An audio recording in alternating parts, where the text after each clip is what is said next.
Imagine the leader of the free world, alone in the dead of night, wandering the halls of the White House and debating the finer points of the Constitution with the portraits of past presidents. Or picture a sitting president challenged to an actual duel by a disgruntled citizen. You might think this sounds like fiction, but these are just a few of the unbelievable true stories tucked away in the long and often surreal history of America's highest office. From duels to midnight constitutional crises, U.S. presidential history is filled with moments so bizarre they defy belief. And today, we're counting down the 33 wildest episodes that shaped the nation. Think about it. We often picture presidents as untouchable figures of immense power and solemn duty, figures frozen in formal portraits or etched into monuments.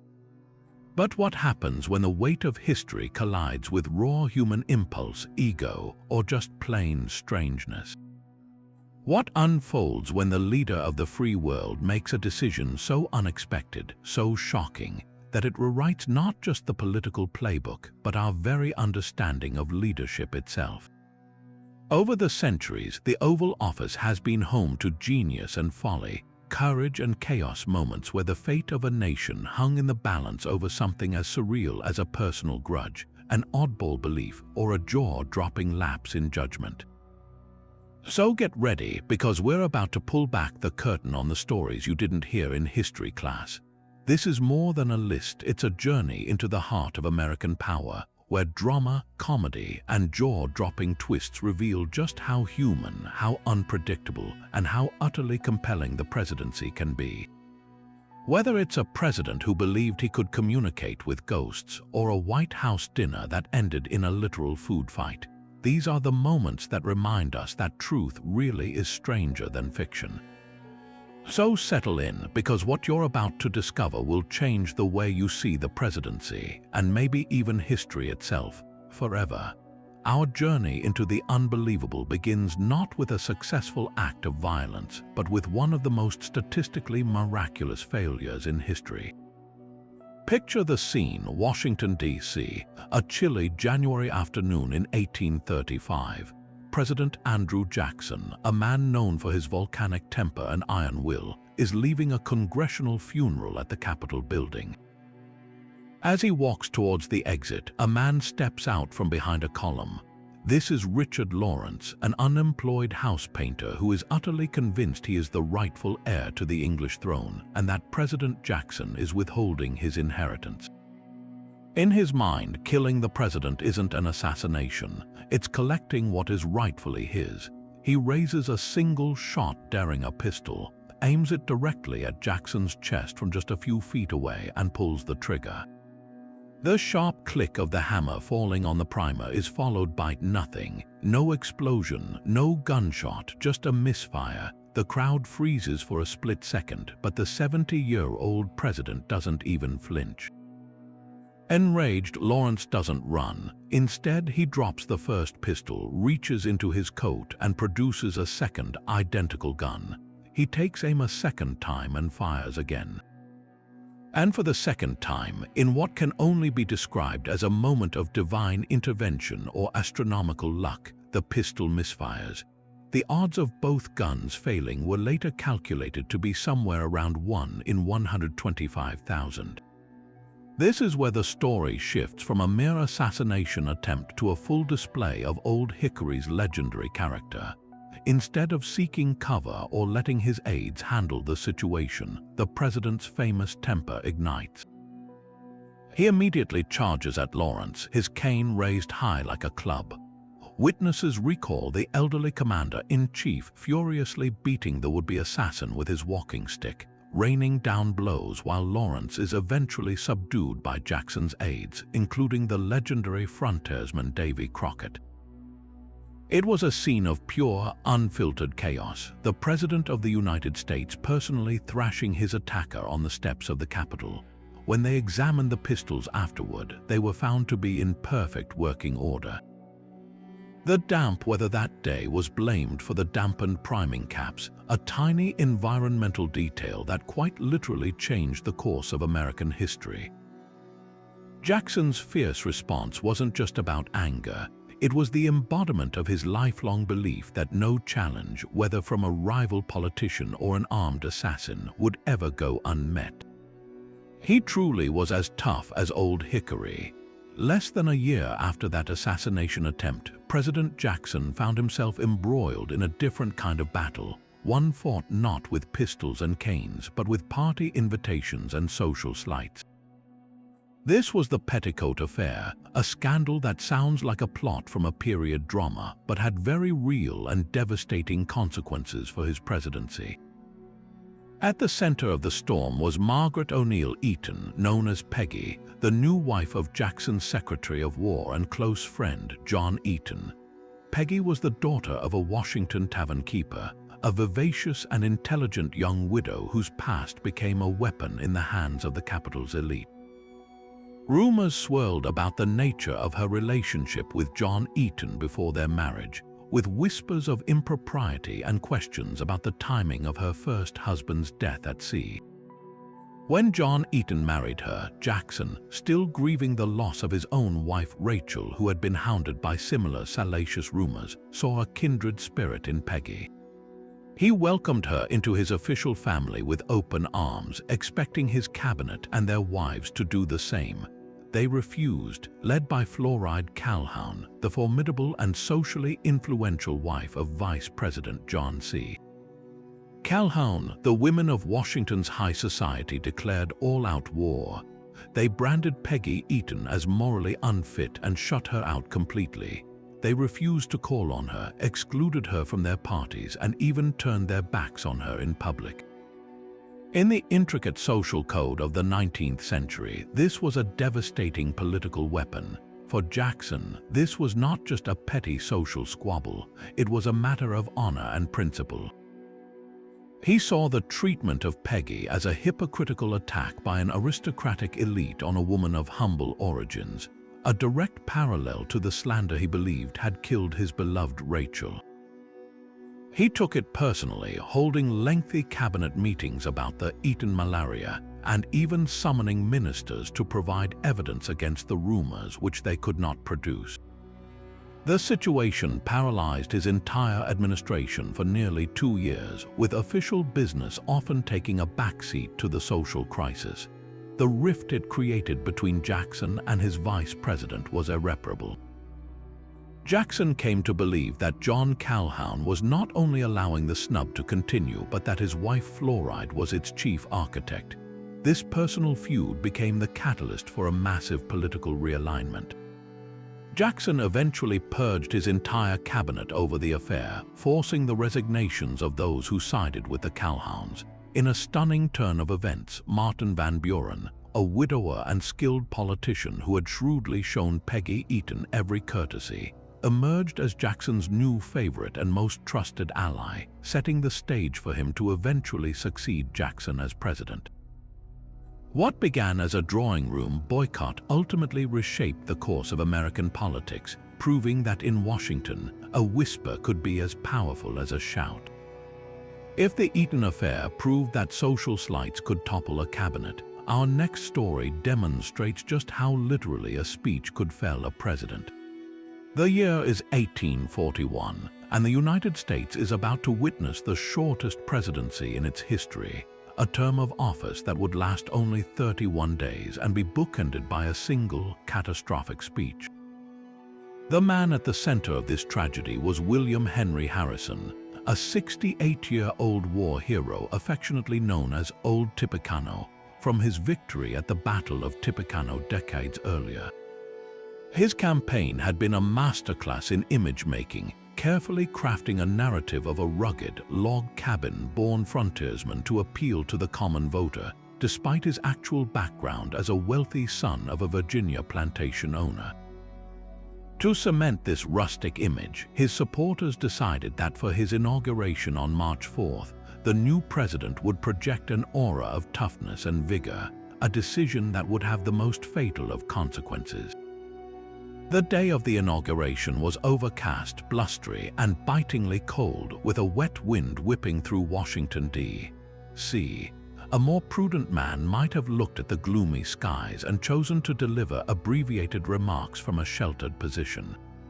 William Henry Harrison was not that man. Eager to prove his virility and connect with the massive crowd that had gathered, he made two fateful choices.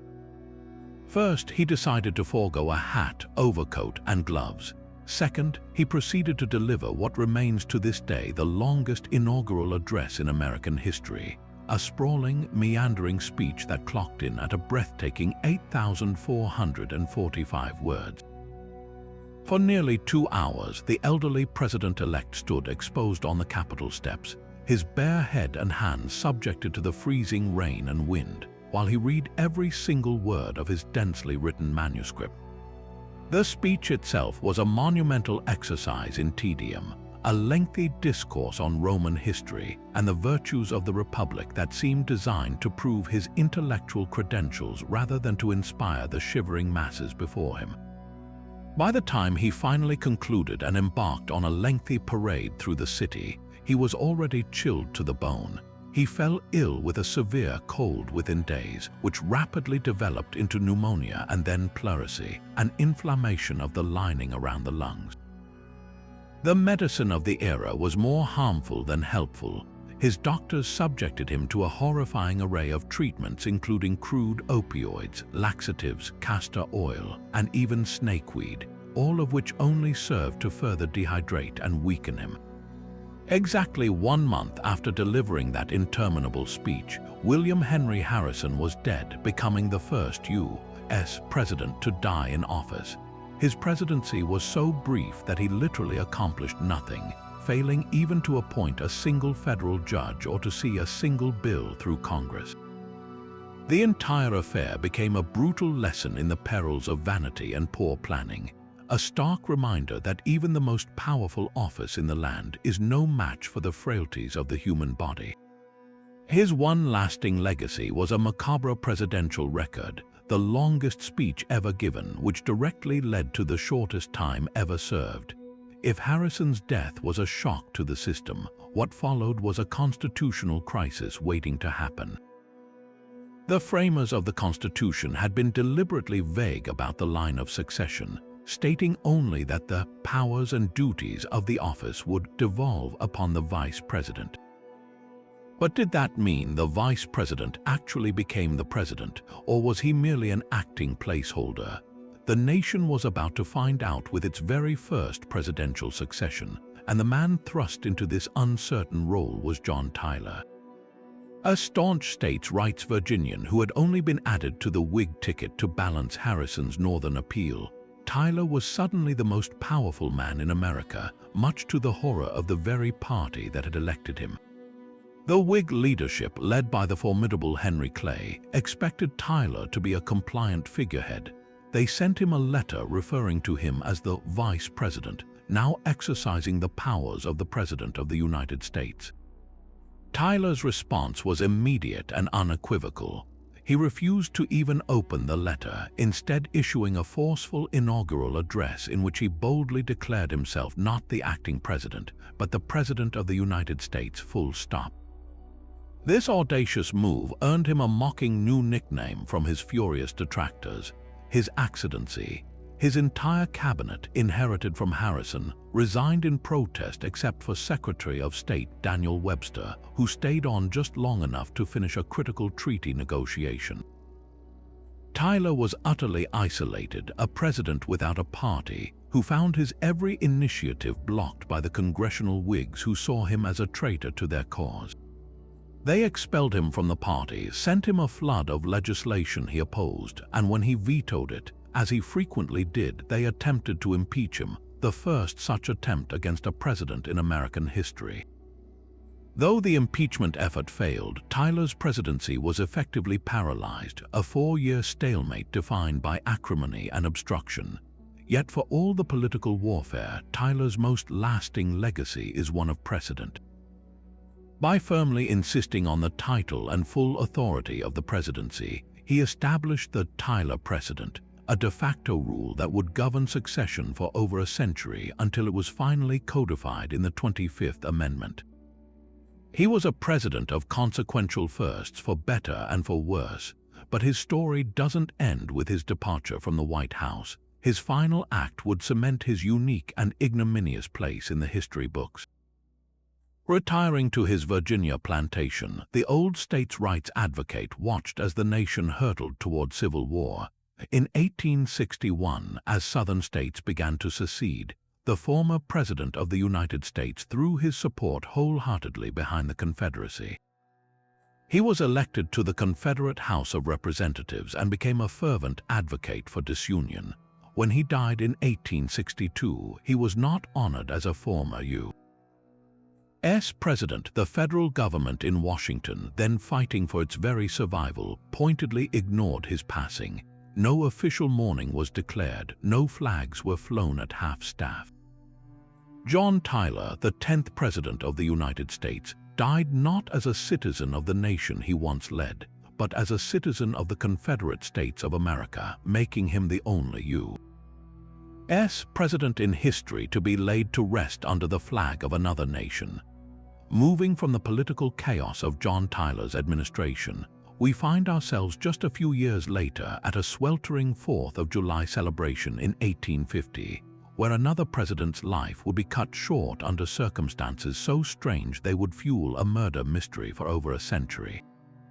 President Zachary Taylor, a rugged military hero known as Old Rough and Ready, had spent the holiday attending a fundraising event for the Washington Monument.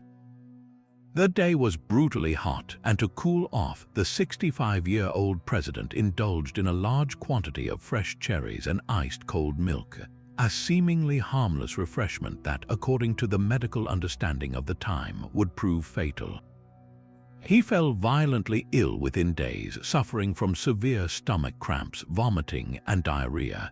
His doctors diagnosed the cause as cholera morbus, a now obsolete term for a severe gastrointestinal disturbance, and their treatments were as barbaric as they were ineffective. They bled him, blistered him, and dosed him with everything from opium to quinine, undoubtedly accelerating his decline. 5 days after that 4th of July picnic, Zachary Taylor was dead, the second president to die in office.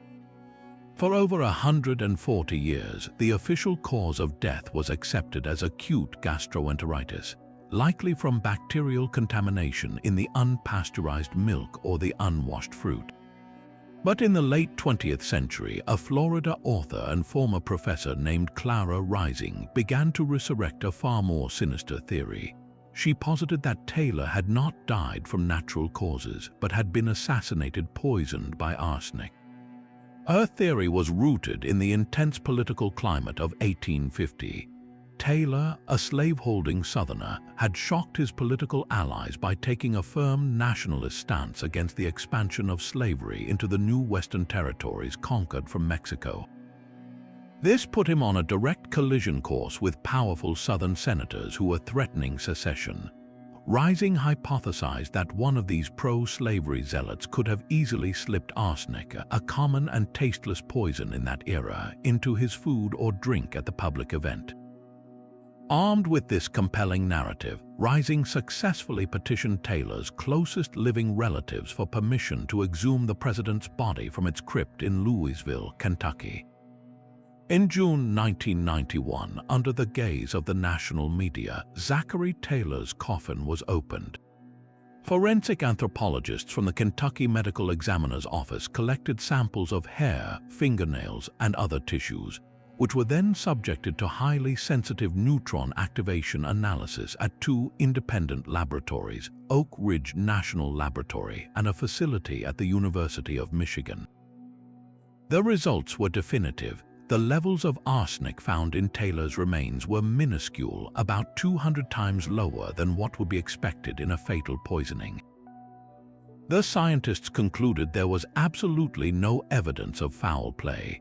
The traces present were consistent with environmental exposure from common 19th century items like tobacco smoke, pesticides, or even embalming agents. The exhumation did not uncover a political murder, but it did reveal something just as profound: the staggering state of medical ignorance in the antebellum era. In an age before germ theory, doctors had no concept of bacteria. They could not comprehend that microscopic organisms in contaminated food or water could kill a president. Instead, they blamed bad humors or miasmas in the air, and their heroic efforts to cure him were little more than systematic torture that drained his strength and fluids. The Taylor poisoning theory, though debunked by science, remains a powerful testament to the paranoia and political hatreds that were already tearing the nation apart. His sudden death removed a major obstacle to the Compromise of 1850, a series of bills that temporarily delayed the Civil War but entrenched the fugitive slave laws that would further inflame sectional tensions. So while he wasn't murdered by a conspirator, one could argue that Zachary Taylor was ultimately a casualty of the very era he was trying to hold together. Just as a bizarre medical mystery defined Zachary Taylor's legacy, a profound and personal tragedy would cast a long, dark shadow over the presidency of his successor, Franklin Pierce. Elected as a handsome, charismatic dark horse candidate who promised to unite a fracturing nation, Pierce's journey to Washington was meant to be a triumphant procession. Instead, it became a waking nightmare. In January 1853, just weeks before his inauguration, Pierce, his wife Jane, and their 11-year-old son Benny were traveling by train from Boston to Concord, New Hampshire. The family was in their private rail car, perhaps discussing the exciting future that lay ahead, when the train suddenly jolted and derailed, violently lurching down a steep embankment. The car they were in tore loose, tumbling over and over before shattering against the rocks. When the horrific noise and chaos finally subsided, Franklin and Jane Pierce emerged with only minor injuries. But their only surviving child, Benjamin, was not so lucky. The couple frantically searched the wreckage, only to discover their son's crushed and lifeless body, thrown from the car and killed instantly. The scene was unimaginably gruesome. Witnesses reported that the boy's head was nearly severed from his body. For Jane Pierce, a woman already deeply scarred by the loss of 2 other children in infancy, this was a final, shattering blow. She plunged into a deep, debilitating depression from which she would never fully emerge, believing the accident was a direct punishment from God for her husband's political ambition. She would rarely appear as First Lady, spending her days in the White House writing heartbreaking letters to her dead son. For Franklin Pierce, the tragedy was equally transformative, but in a different way. A deeply religious man, he too came to see Benny's horrific death not as a random accident, but as a deliberate act of divine retribution. He became convinced that God had taken his son to punish him for some unknown sin, and that he was now destined for a presidency filled with suffering and failure. This belief permeated his entire administration, casting a pall of guilt and fatalism over his every decision. When it came time to take the oath of office on March 4, 1853, he could not bring himself to swear on a Bible, the very symbol of the God he believed had cursed him. Instead, in an unprecedented break with tradition, he chose to affirm the oath of office on a simple book of law. It was a small but powerfully symbolic act that set the tone for what he was certain would be a doomed term. This premonition of failure became a self-fulfilling prophecy. Haunted and aimless, Pierce proved to be one of the most ineffective and disastrous presidents in American history. Desperate to appease Southern slaveholders and hold the Union together, he championed and signed the Kansas-Nebraska Act in 1854. This law repealed the Missouri Compromise and allowed settlers in new territories to vote on whether to permit slavery, a concept known as popular sovereignty. The result was not peace but bleeding Kansas, a bloody civil war within the territory as pro-slavery, border ruffians and anti-slavery free staters flooded in to fight and kill over the future of the land. The violence he unleashed only accelerated the nation's violent slide toward the Civil War, the very event he was trying to prevent. By the end of his term, he was so reviled that his own Democratic Party refused to nominate him for a second term. Franklin Pierce left office a broken man, his presidency and his personal life both destroyed by a single, tragic moment on a railroad track, a catastrophe that convinced him he was living under the judgment of a vengeful God. While the tragic specter of Franklin Pierce's loss haunted the White House, the man who followed him into that office would find himself drawn to a different kind of ghost entirely. Stepping out of the political firestorm of the 1850s and into a failed, lonely retirement, James Buchanan, the only president to remain a lifelong bachelor, sought a companionship he could not find among the living. After leaving the White House in 1861, widely blamed for his disastrous handling of the secession crisis that led directly to the Civil War, Buchanan retreated to his spacious estate, Wheatland, in Lancaster, Pennsylvania. A broken and deeply unpopular figure, he spent his final years as a recluse, writing a defensive memoir in a futile attempt to salvage his legacy. It was in this state of profound isolation and regret that he turned to one of the most fascinating cultural crazes of the 19th century, spiritualism.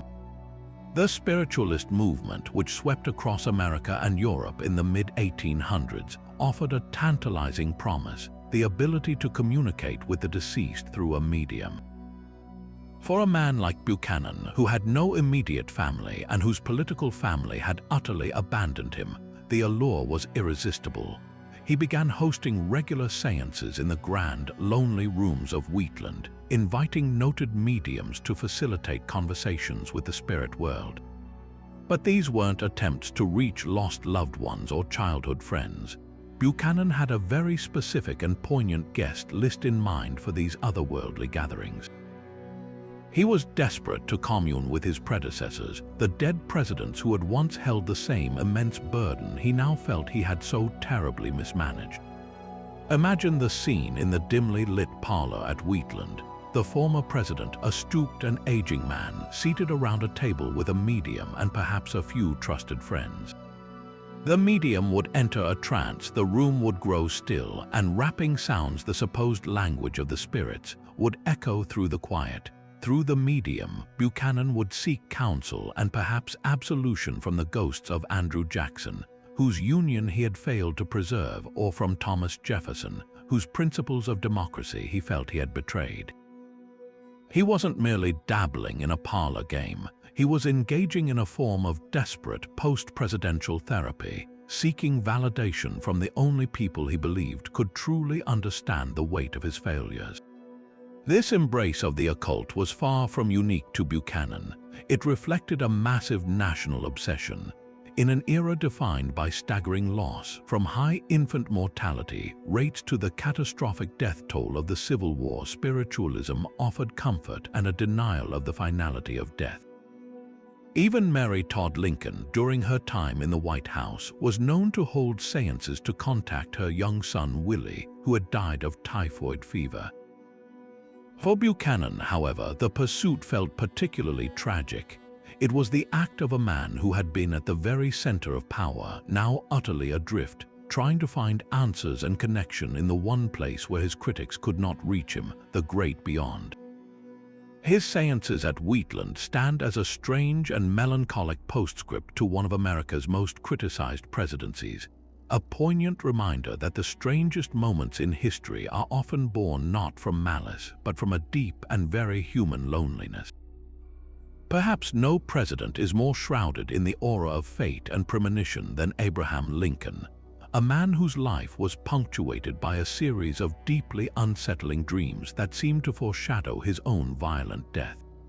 Long before the bullet was fired at Ford's Theater, Lincoln was a man intimately acquainted with melancholy and a sense of impending doom, and his dreams often served as a window into his profound anxieties.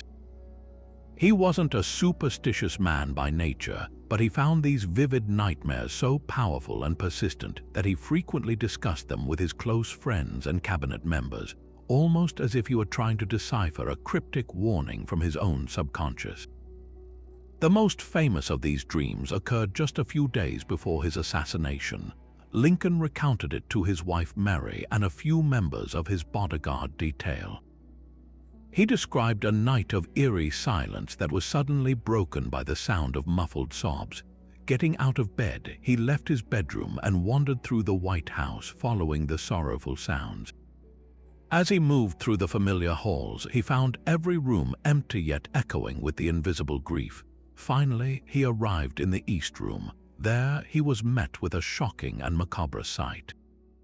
Under a grand black catafalque, guarded by a silent honor guard of soldiers, lay a corpse wrapped in funeral vestments. A crowd of mourners stood around it, their faces masks of grief. "Who is dead in the White House?" Lincoln asked one of the soldiers. The soldier replied, "The president. He was killed by an assassin." The dream was so intensely real, so vivid in its horrifying detail, that Lincoln woke from it in a cold sweat and could not shake the feeling of dread it left behind. This was not the only dream to haunt him. On the very night of his election in 1860, exhausted from the strain of the campaign, he had collapsed on a sofa in his home in Springfield, Illinois. Glancing into a mirror across the room, he saw a double image of his own face. One was his normal, living visage full of color and life. The other, a pale, ghostly superposition, seemed to be a deathly apparition. The image so disturbed him that he told his wife about it, and Mary Todd Lincoln, who was deeply invested in the occult, interpreted it immediately as a bad omen. She believed it signified that he would be elected to a second term but would not live to see it through. What makes these stories so compelling is not just their spooky accuracy, but the psychological portrait they paint of a leader carrying an almost unbearable weight. Lincoln was presiding over the bloodiest conflict in American history, a war that was tearing the nation in two. The constant death threats, the staggering casualty reports from the front, and the immense responsibility he carried would have preyed on any mind. These dreams can be seen as the manifestations of that immense pressure, his brain processing the very real and present danger he faced every single day. In the days following his East Room dream, he seemed to have made a kind of peace with this foreboding. He told his bodyguard, Ward Hill Lamon, "I am sure I shall meet with some terrible end." Yet he did not cancel his public engagements. He went to Ford's Theatre on April 14, 1865, not in defiance of the omen, but almost in acceptance of a fate he had already seen played out in the theater of his own mind. The dreams of Abraham Lincoln remain one of history's most chilling examples of tragic foresight, a series of personal premonitions that transformed a national tragedy into a story that feels as destined as it was horrifying. If the tragic dreams of Lincoln foreshadowed a nation's grief, the day he took his second oath of office offered a bizarre and chaotic preview of the man who would unexpectedly succeed him. The date was March 4, 1865. The Civil War was grinding toward its bloody conclusion, and a weary President Lincoln stood on the Capitol steps to deliver his immortal second inaugural address, a speech of profound moral clarity and reconciliation that included the famous plea to bind up the nation's wounds, with malice toward none, with charity for all. It was one of the most solemn and majestic moments in American political history, and it was almost completely undone by the man standing next to him. That man was Andrew Johnson, Lincoln's new vice president, a Southern Democrat from Tennessee who had remained fiercely loyal to the Union. Johnson was chosen for the ticket as a symbol of national unity. But on this most important of days, he was feeling anything but unified. Johnson had been battling a severe case of typhoid fever and was still weak and racked with nerves. To fortify himself against the chill and the anxiety of the ceremony, he did what many in his time would have considered perfectly reasonable. He asked for some whiskey. What happened next, however, was anything but reasonable. Instead of a single medicinal bracer, Johnson proceeded to consume 3 full tumblers of whiskey in quick succession on an empty stomach. The effect was as immediate as it was catastrophic. As he rose to take his own oath of office before Lincoln spoke, it became immediately clear to the assembled dignitaries, senators, and foreign ambassadors that the vice president-elect was staggeringly, spectacularly drunk. His face was flushed, his speech was slurred, and he swayed unsteadily at the podium. Instead of a brief, formal oath, he launched into a long, meandering, and incoherent speech. He rambled on about his humble origins as a tailor. He boasted about his common man credentials, and he repeatedly professed his love for the people and the country in a bloated and self-congratulatory monologue that seemed to have no end. The audience shifted in their seats in a mixture of horror and second-hand embarrassment. This was not a political address, it was a public spectacle. At one point, Johnson turned to the cabinet members seated behind him, pointed directly at them, and slurred, "I am a plebeian. I glory in it." He then demanded that the various secretaries stand up and present themselves to the crowd as if he were a king holding court. The respected Secretary of the Navy, Gideon Welles, wrote in his diary that the display was a disgraceful exhibition, noting that Johnson was evidently intoxicated. The situation grew so dire that the outgoing Vice President, Hannibal Hamlin, was seen desperately tugging at Johnson's coattails, trying to physically pull him back to his seat and end the humiliation. When that failed, a nearby senator finally intervened, forcefully guiding the inebriated Johnson away from the podium so that a mortified and deeply concerned Abraham Lincoln could finally step forward to deliver his historic address. The aftermath of the incident was almost as strange as the event itself. Political opponents and newspaper editors had a field day branding Johnson the drunken tailor and calling for his resignation before he had even properly assumed office.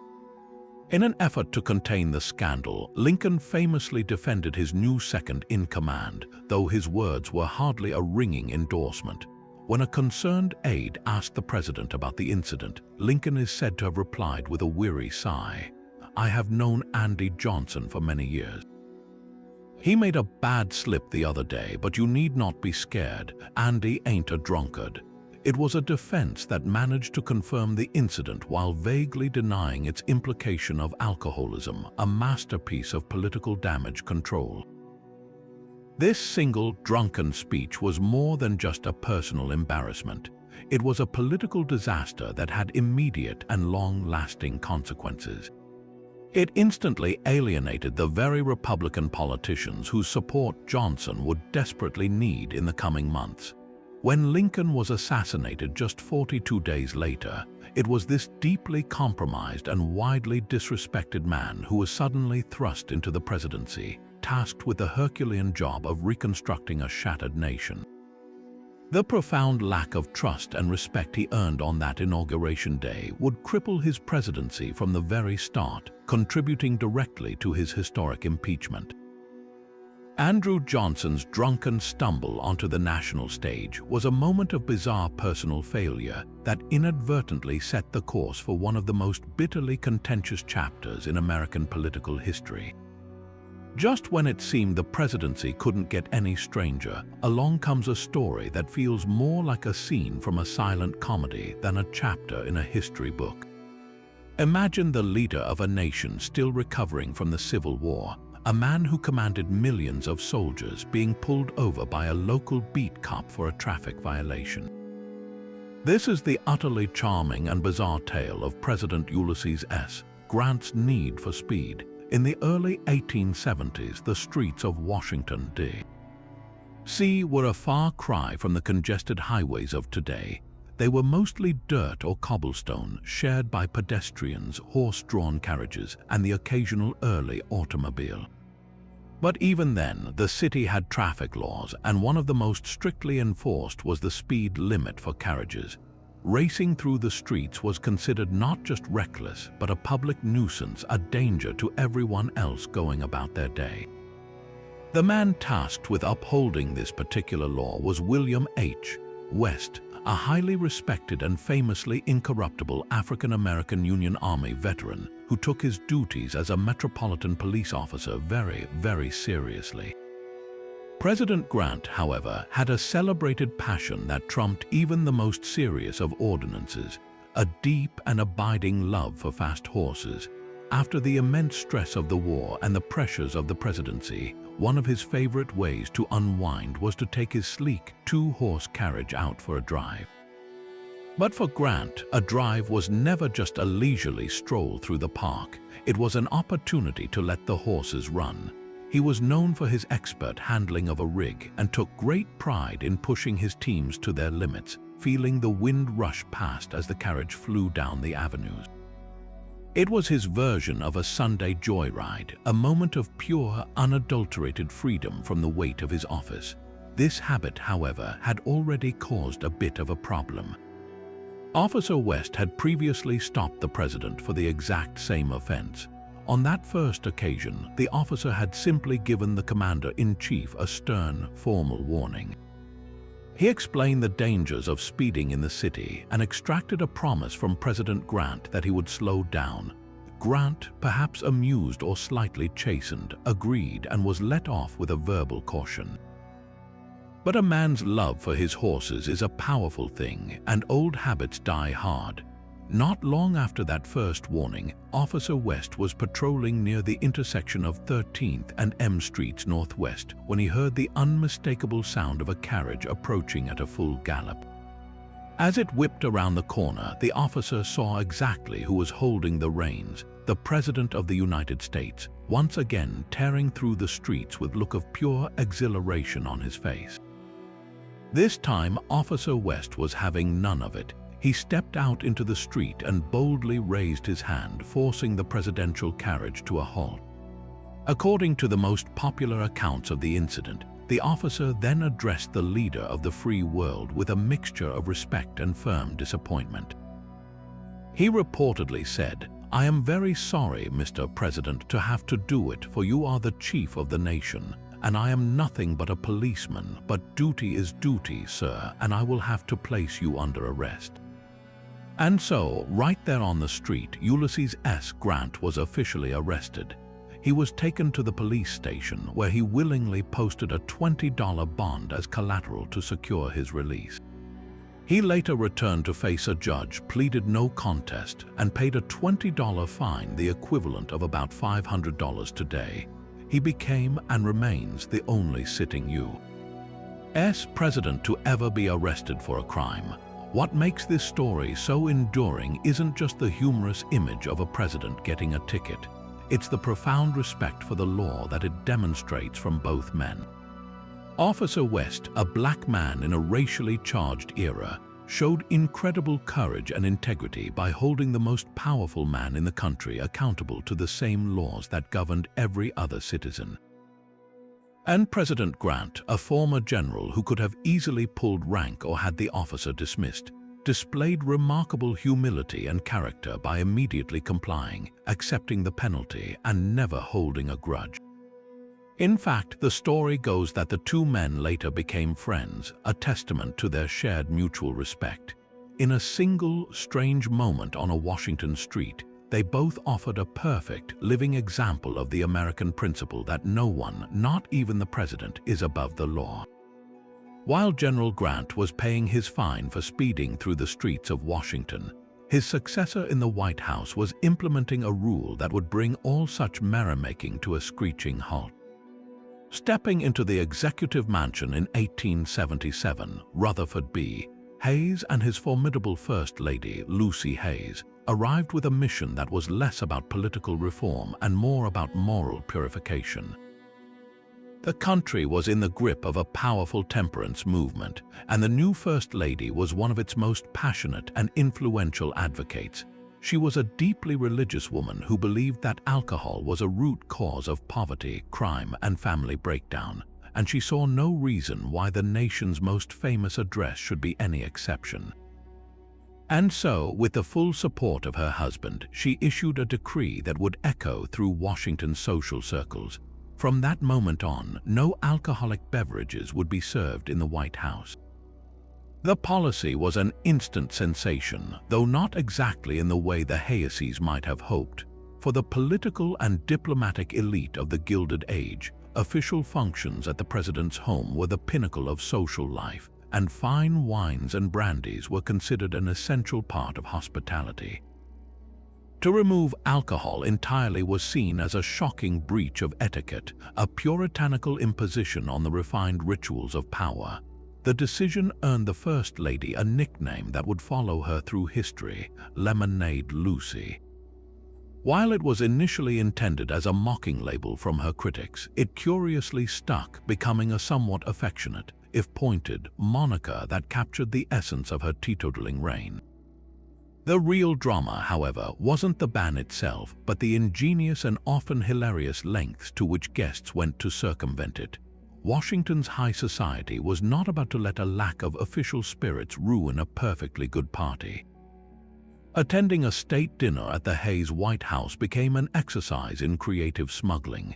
Gentlemen would arrive with custom-made flasks tucked discreetly into their tailcoats or top boots.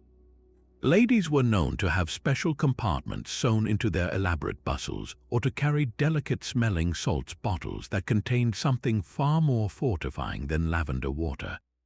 The pre-dinner ritual in the cloakroom became a covert operation of topping up glasses of the official lemonade with a splash of bourbon or gin, transforming the abstinent beverage into a respectable presidential cocktail. This widespread defiance gave rise to the most famous and likely apocryphal tale of the Hayes administration, the story of the water-glazed ham and the frozen whiskey punch. As the legend goes, the White House kitchen staff, perhaps sympathetic to the guests' plight or just embarrassed by the dry affairs, decided to take matters into their own hands for a particularly grand diplomatic reception. The story claims that a magnificent ham was served, glistening with a beautiful golden brown glaze. Guests reportedly complimented the chef on its exquisite flavor, only to be informed later that the glaze wasn't made with apple cider or honey, but with a hearty dose of fine Kentucky bourbon that had been cooked right into the dish. The even more outlandish part of the tale involves the dessert course. It is said that the cunning culinary team prepared a large bowl of punch, but instead of the non-alcoholic version served in the glasses, the punch bowl itself was a massive block of frozen, flavored ice. The key ingredient, a tremendous quantity of whiskey, which, unlike water, does not freeze solid in a standard icebox. The result was a slushy, Arctic concoction that guests could spoon into their glasses, where it would slowly melt into a perfectly potent, ice-cold whiskey punch. While historians doubt these specific stories are entirely true, they persist because they perfectly capture the spirit of the era, a delightful cat and mouse game between a principled First Lady and a resourceful, thirsty guest list that refused to let principles get in the way of a good time. What's often overlooked is the fascinating personal compromise at the heart of the Hayes White House. While Lucy banned alcohol from public functions, President Hayes was known to enjoy an occasional glass of wine himself in private. He even kept a well-stocked personal wine cellar in the White House, a fact that highlights the complex and sometimes contradictory nature of Gilded Age politics. The Lemonade Lucy ban was less about absolute prohibition and more about projecting a public image of sobriety and virtue, a symbol of the couple's desire to elevate the moral character of the nation. For all the mockery it inspired, the policy also had its admirers, particularly among the growing temperance movement who saw the First Lady as a courageous standard-bearer. The Hayes' grand experiment ultimately lasted for the entirety of his 4-year term, a testament to their conviction and a unique, if slightly dry, chapter in the social history of the White House. Yet for every tale of presidential humility in the face of the law, there is a darker story of arrogance and ignorance, a moment where the absolute authority of the office could not overcome the profound limits of human knowledge. This brings us to a truly agonizing chapter, a bizarre and tragic episode that stands as a stark testament to the lethal combination of medical ignorance and unyielding ego. The year is 1881, and the United States is about to witness an assassination that, while shocking, was not immediately fatal. Instead, the president's death would be a slow, grueling march over 11 weeks, a prolonged torture administered not by the assassin's bullet, but by the very doctors sworn to save him. President James A. Garfield had been in office for just 4 months when he walked into the Baltimore and Potomac Railroad Station in Washington, D.C. On the morning of July 2nd, he was a man of immense intellect and promise, a fluent writer who could simultaneously write Greek with one hand and Latin with the other. As he passed through the waiting room, Charles Guiteau, a deranged and disappointed office seeker, stepped out from the shadows and fired 2 shots from a revolver. One bullet grazed Garfield's arm, the other struck him in the back, breaking a rib and embedding itself somewhere deep in his abdomen. The president collapsed, crying out, "My God, what is this?" The attack itself was over in seconds, but the real nightmare was just beginning. Garfield was still conscious and lucid. He was carried to an upstairs room in the station, and a team of physicians was swiftly summoned. From the very first moments, their actions were catastrophic. In their desperate search for the bullet, multiple doctors inserted their unsterilized fingers and probes directly into the wound, a common practice of the era that was nonetheless horrifyingly unsanitary. They were probing blindly, guided by the flawed medical belief that a bullet needed to be removed at all costs. In doing so, they not only failed to find the slug, but they also turned a single, narrow wound channel into a contaminated pocket, introducing bacteria from their dirty hands and instruments deep into the president's body. The man who would soon take charge of this medical circus was Dr. Willard Bliss. Yes, his first name was actually Doctor, a physician with a towering ego to match his unusual name. He immediately declared himself in charge, dismissing other consultants and isolating the president from any outside medical opinions that might challenge his authority. For the next 80 days, President Garfield was subjected to a relentless and futile medical ordeal. Dr. Bliss became obsessed with locating the bullet, convinced it was lodged in the president's liver. He repeatedly probed the wound with his fingers and metal instruments, each time exacerbating the injury and introducing new infection. The White House was transformed into a makeshift hospital, with the summer heat becoming unbearable. In a well-intentioned but misguided effort to cool the building, naval engineers installed an early air conditioning unit that blew air over blocks of ice. The massive machinery, however, rattled constantly and likely only added to the patient's distress.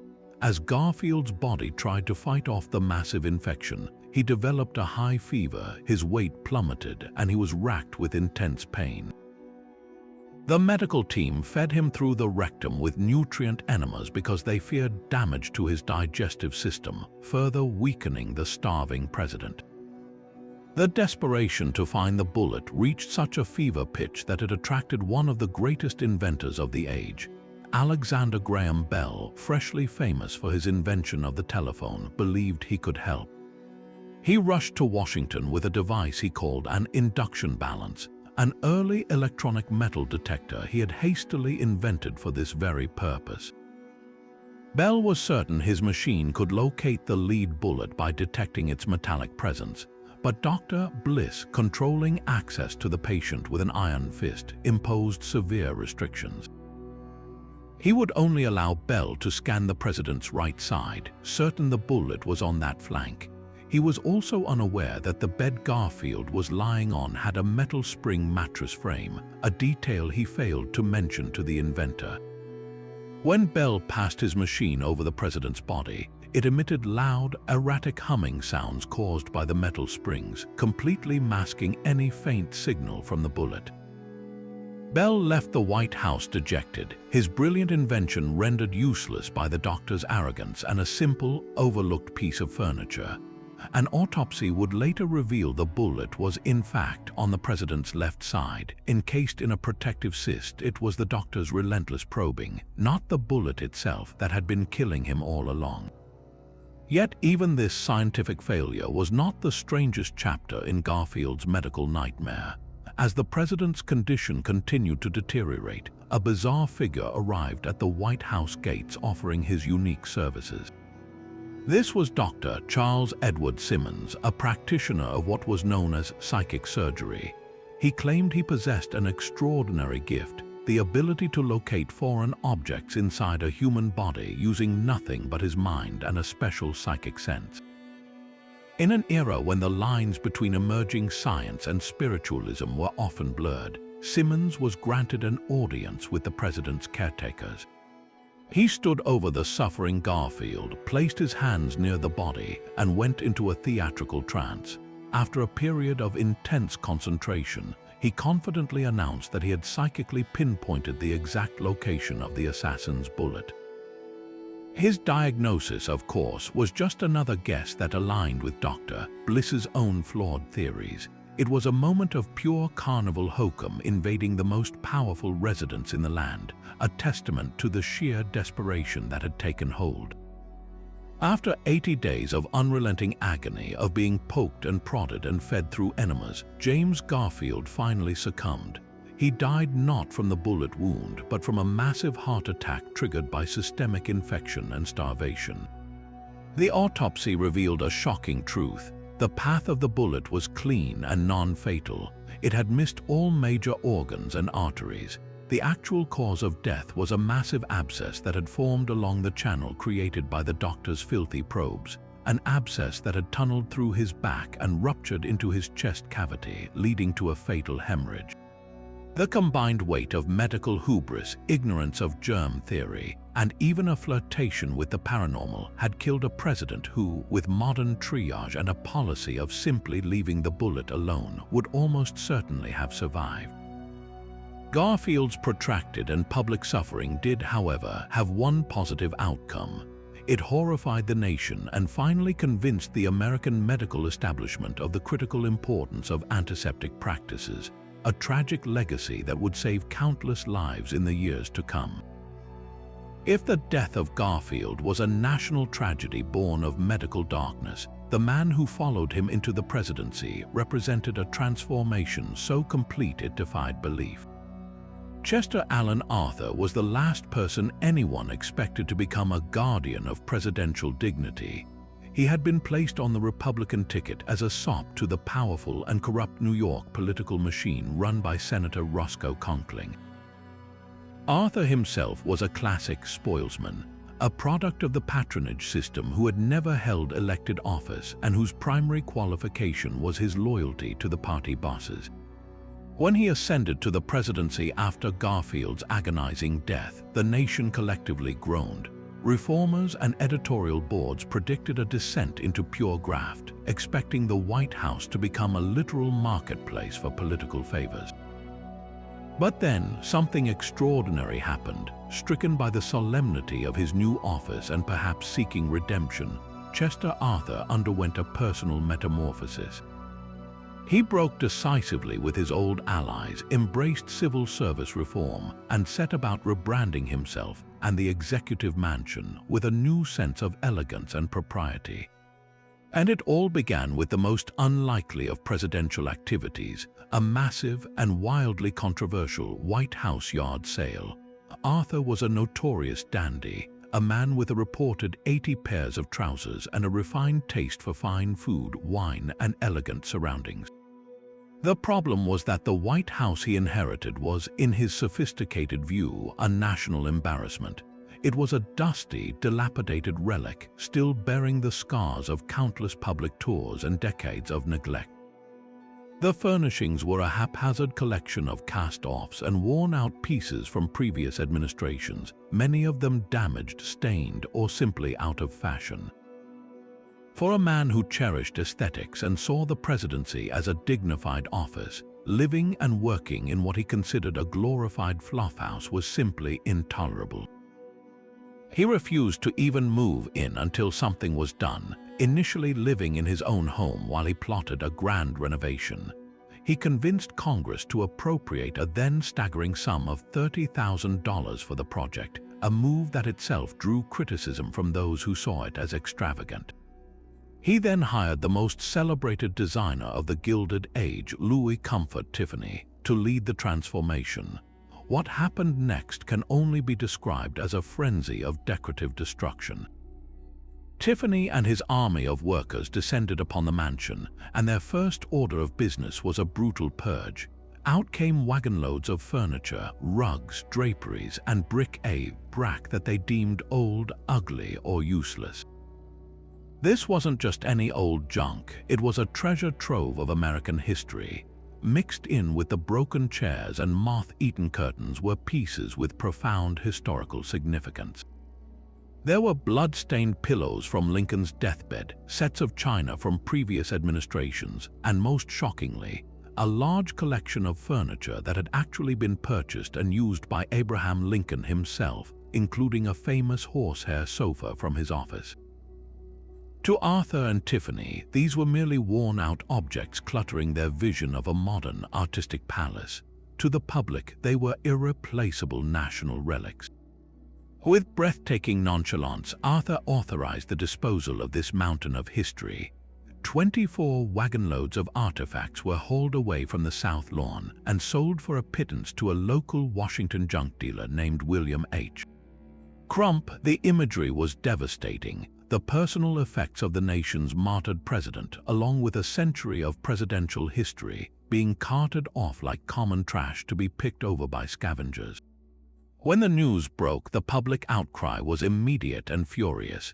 Newspapers across the country published scathing editorials. The New York Times led the charge, accusing the president of vandalism and of selling the historical associations of the White House. Citizens wrote angry letters to Congress demanding to know how such a thing could be allowed to happen. It was a public relations disaster that tapped into a growing national sentiment, a desire to preserve the past in a rapidly industrializing and changing America. This wave of outrage, however, had an unintended positive consequence. Arthur's disastrous yard sale became a powerful catalyst for the historic preservation movement. It served as a brutal national object lesson in what could be lost when there was no system to protect America's physical heritage. The scandal directly led to the founding of the first organizations dedicated to preserving White House history, and eventually to the establishment of the White House Historical Association. It created a public consciousness that the furnishings of the president's home were not his personal property to dispose of, but were part of a sacred trust held for the American people. Ironically, Chester Arthur's greatest legacy wasn't the beautiful, opulent interiors that Louis Comfort Tiffany created, though they were stunning with their stained glass screens, intricate woodwork, and custom-designed gaslight fixtures. His real, lasting impact was in sparking the very public passion that would forever prevent any president from making such a reckless mistake again. He taught the nation the value of its history by so carelessly throwing it away. While President Arthur was busy auctioning off the nation's history, his successor was about to embark on a deception of surgical proportions, a story of secrecy that makes modern political spin look utterly transparent. In the summer of 1893, the United States was spiraling into the worst economic depression it had yet seen, the Panic of 1893. Banks were failing by the hundreds, railroads were going bankrupt, and unemployment was skyrocketing. At the very moment the nation needed a steady, visible, and confident leader, President Grover Cleveland discovered he had a far more immediate and personal crisis. A rough patch on the roof of his mouth that was growing larger and more painful by the day. After a secret biopsy, his worst fears were confirmed. It was a malignant tumor, a carcinoma that, if left untreated, would almost certainly kill him. The country was on the brink of economic collapse, and its president had just been diagnosed with cancer. Cleveland was a man of immense physical presence and stubborn determination, and he made a calculated decision.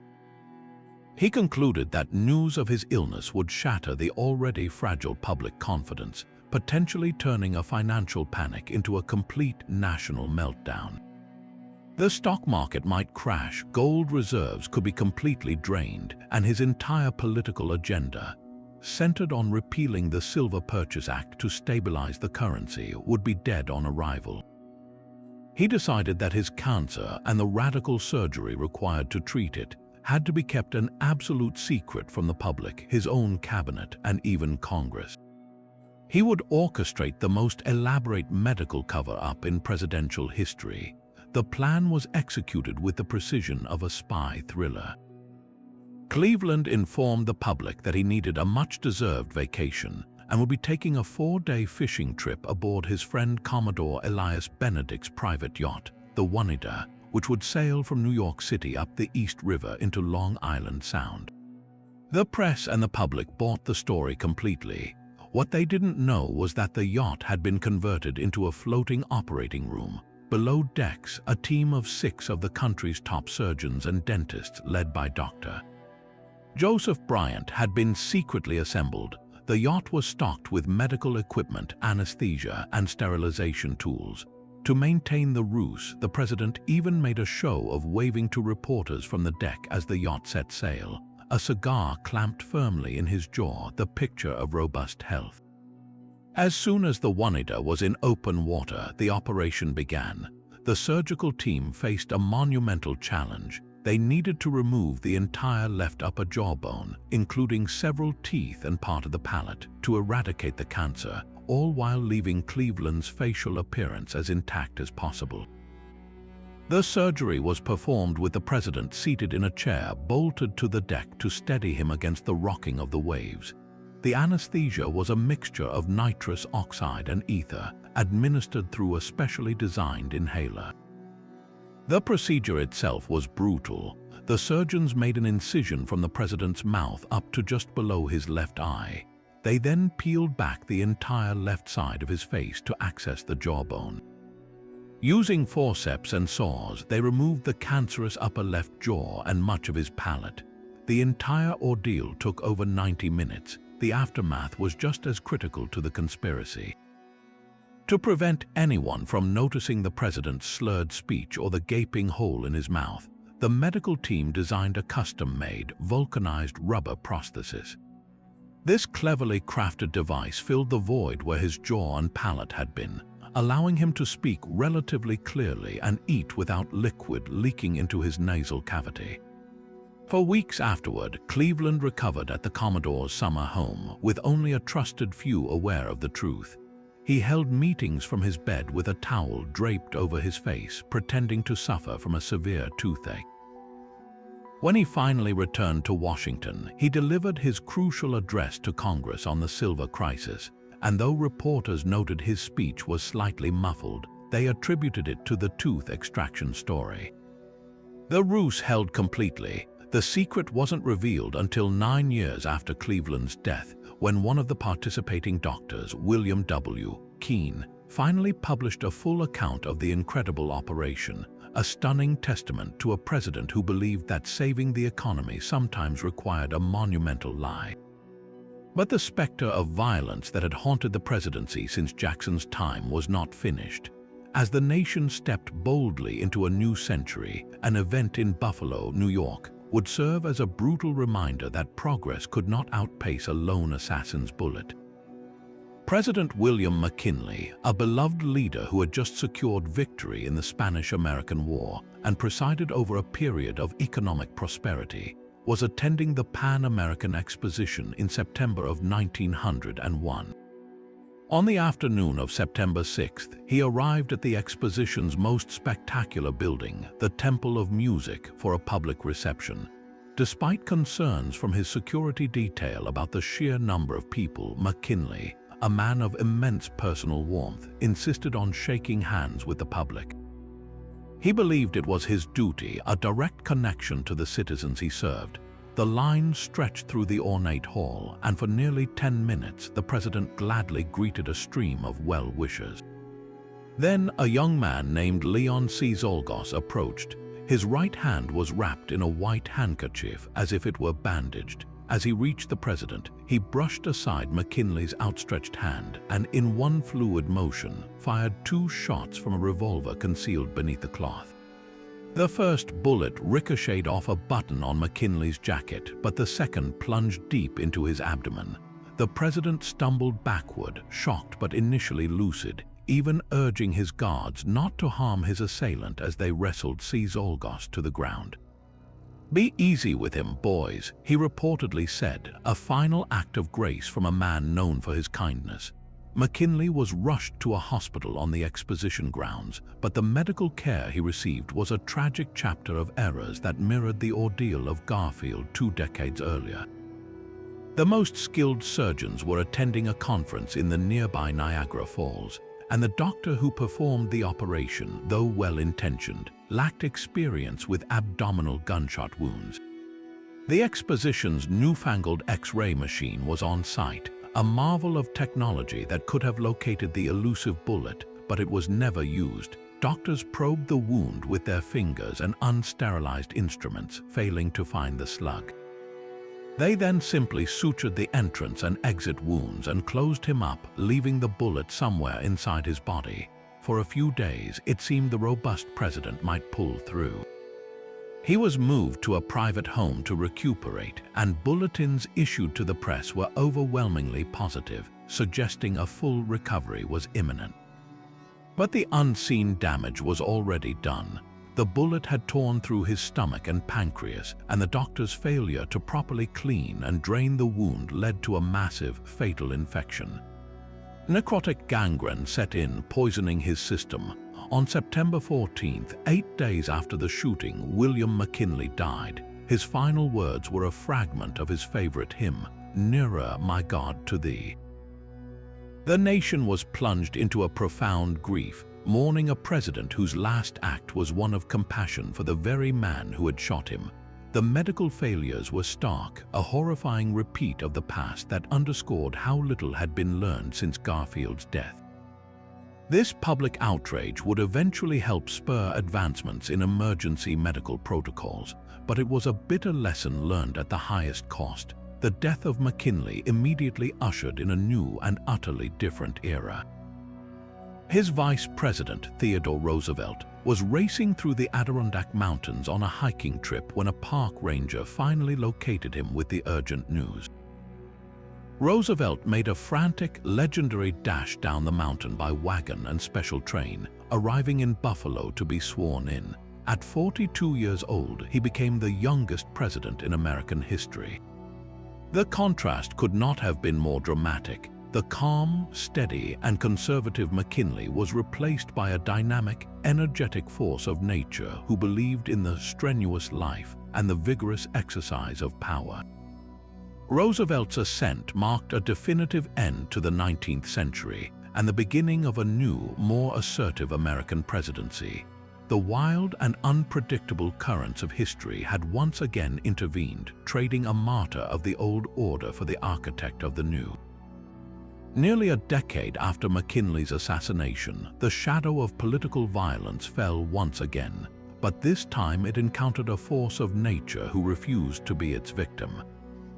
Theodore Roosevelt, now out of office but still a titan of American politics, was in the midst of an audacious comeback attempt in the presidential election of 1912.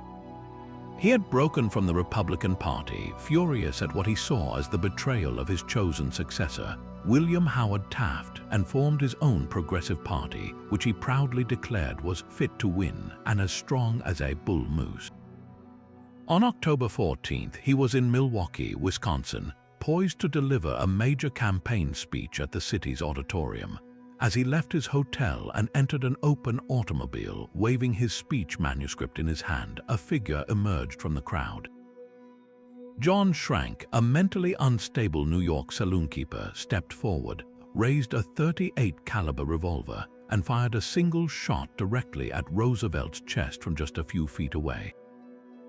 The impact was a sickening thud. The bullet struck the folded 50-page speech and the heavy steel eyeglass case in Roosevelt's breast pocket before penetrating his chest.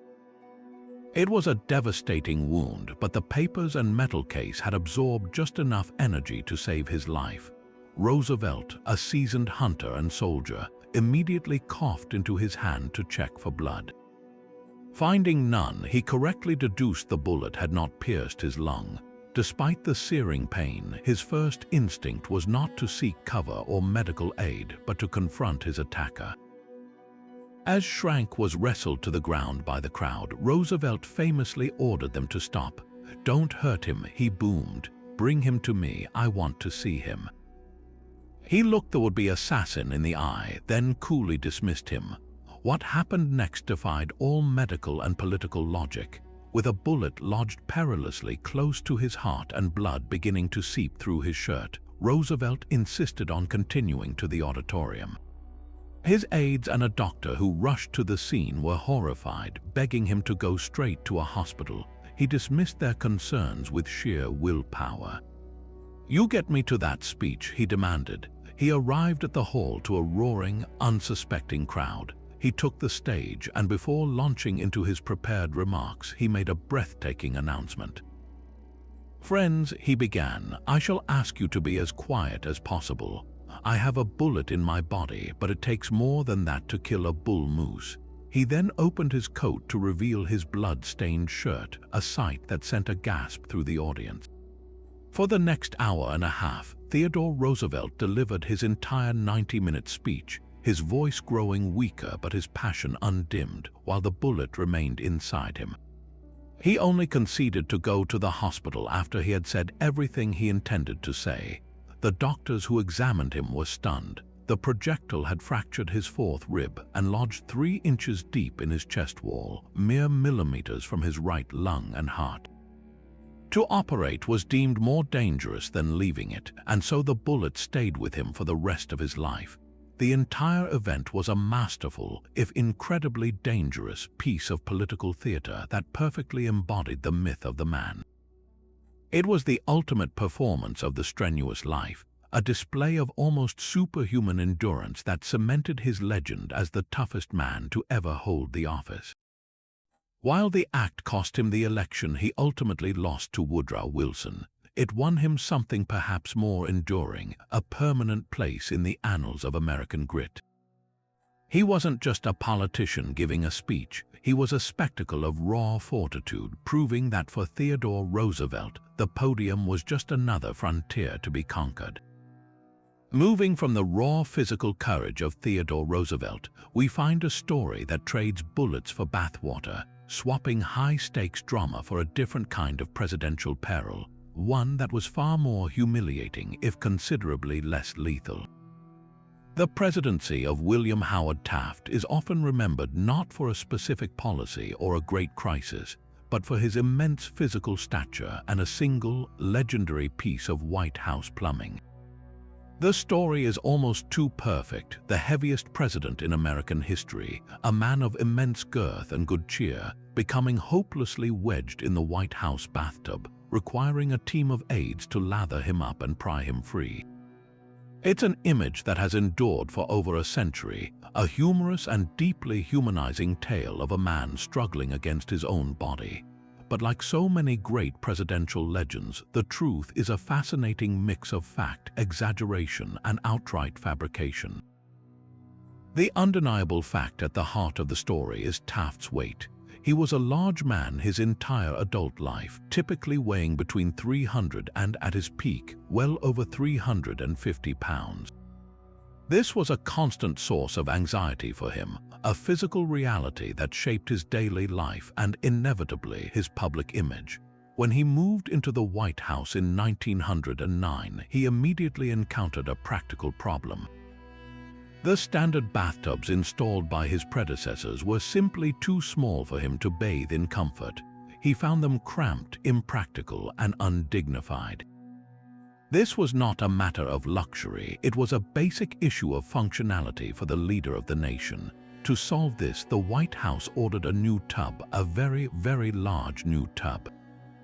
This was no ordinary piece of porcelain. Commissioned in 1910, it was a custom-built marvel, a truly colossal bathtub that measured 7 feet long and 41 inches wide. It weighed a ton, literally, when filled with water. Contemporary news reports, always eager for a colorful detail about the first family, had a field day with its dimensions, famously noting that it was large enough to comfortably accommodate 4 average-sized men. This was the seed from which the stuck legend grew. The sheer scale of the tub invited cartoonish speculation. How could a tub that big be for just one man? Surely, the logic went, he must have needed every inch of it, and this is where fact veers into folklore. There is not a single shred of credible historical evidence, no White House memo, no aide's diary entry, no trustworthy news account from the era that confirms Taft ever actually became stuck in any bathtub in the White House or elsewhere. The story seems to have emerged later, a piece of political folklore that crystallized around his public persona. It was the perfect apocryphal anecdote, a visual metaphor for a presidency that was often perceived as sluggish, stuck in the shadow of his dynamic predecessor and hampered by political inertia. His opponents and the press of the day, who frequently caricatured him as a lethargic and overly cautious leader, found the bathtub story to be an irresistible symbol. It reduced a complex man and a complicated presidency to a simple, easily digestible, and deeply embarrassing image of helplessness. The cruel irony is that Taft was acutely aware of this perception and deeply wounded by it. He was not a lazy man. In fact, he was an incredibly active and vigorous individual for his size. He was a skilled horseman, an avid golfer, and he loved long, brisk walks. His weight was a lifelong struggle, often tied to his emotional state. He would lose significant amounts of weight under stress, only to regain it during periods of contentment or boredom. The bathtub story, while he may have laughed it off in public, undoubtedly contributed to a profound personal frustration. He was a former federal judge, a brilliant legal mind, and a gifted administrator who had served as Governor General of the Philippines, yet he feared he would only be remembered as the president who got stuck in the tub. The legacy of this singular piece of White House hardware, however, had a surprisingly positive impact. The very real need for that oversized tub highlighted the lack of modern amenities in the executive mansion. Taft, far from being a symbol of stagnation, was actually a modernizer. His administration oversaw the final conversion of the White House stables into garages for automobiles, and he was the first president to own cars officially for White House use. More importantly, his comfort needs spurred a much larger and more systematic renovation of the executive residence. The need to install plumbing capable of filling his massive tub was part of a broader effort that included updating the entire electrical system, adding new wiring for telephones, and generally dragging the aging building into the 20th century. That bathtub, a symbol of his personal struggle, inadvertently became a catalyst for modernizing the people's house, a fittingly large legacy for a larger-than-life president. Yet even as Taft's physical struggles played out in public view, another president would face a far graver health crisis, one so severe it would be hidden from the nation in a breathtaking act of deception that paralyzed the highest office of government. In the autumn of 1919, President Woodrow Wilson was at the height of his international prestige, having just returned from the Paris Peace Conference where he had fought for his visionary League of Nations. The strain of the war and the grueling negotiations had taken a devastating toll on his health. He had always been prone to ailments, suffering from severe headaches and what we might now recognize as minor strokes, but the physical and mental exhaustion of his peacemaking efforts pushed him to the brink. Then, on October 2nd, the breaking point arrived. While on a nationwide train tour to rally public support for the League of Nations Treaty, Wilson suffered a massive, debilitating stroke in his private rail car in Pueblo, Colorado. The tour was immediately canceled and he was rushed back to Washington. For a few days, the White House downplayed the severity of the incident, attributing the president's fatigue to nervous exhaustion. But the truth was far more alarming. The stroke had left the 62-year-old president partially paralyzed on his left side, and most crucially, with significant brain damage that impaired his cognitive functions, his emotional stability, and his ability to govern. He was bedridden, often confused, and prone to violent weeping fits and paranoid delusions. The leader of the free world was, for all practical purposes, incapacitated.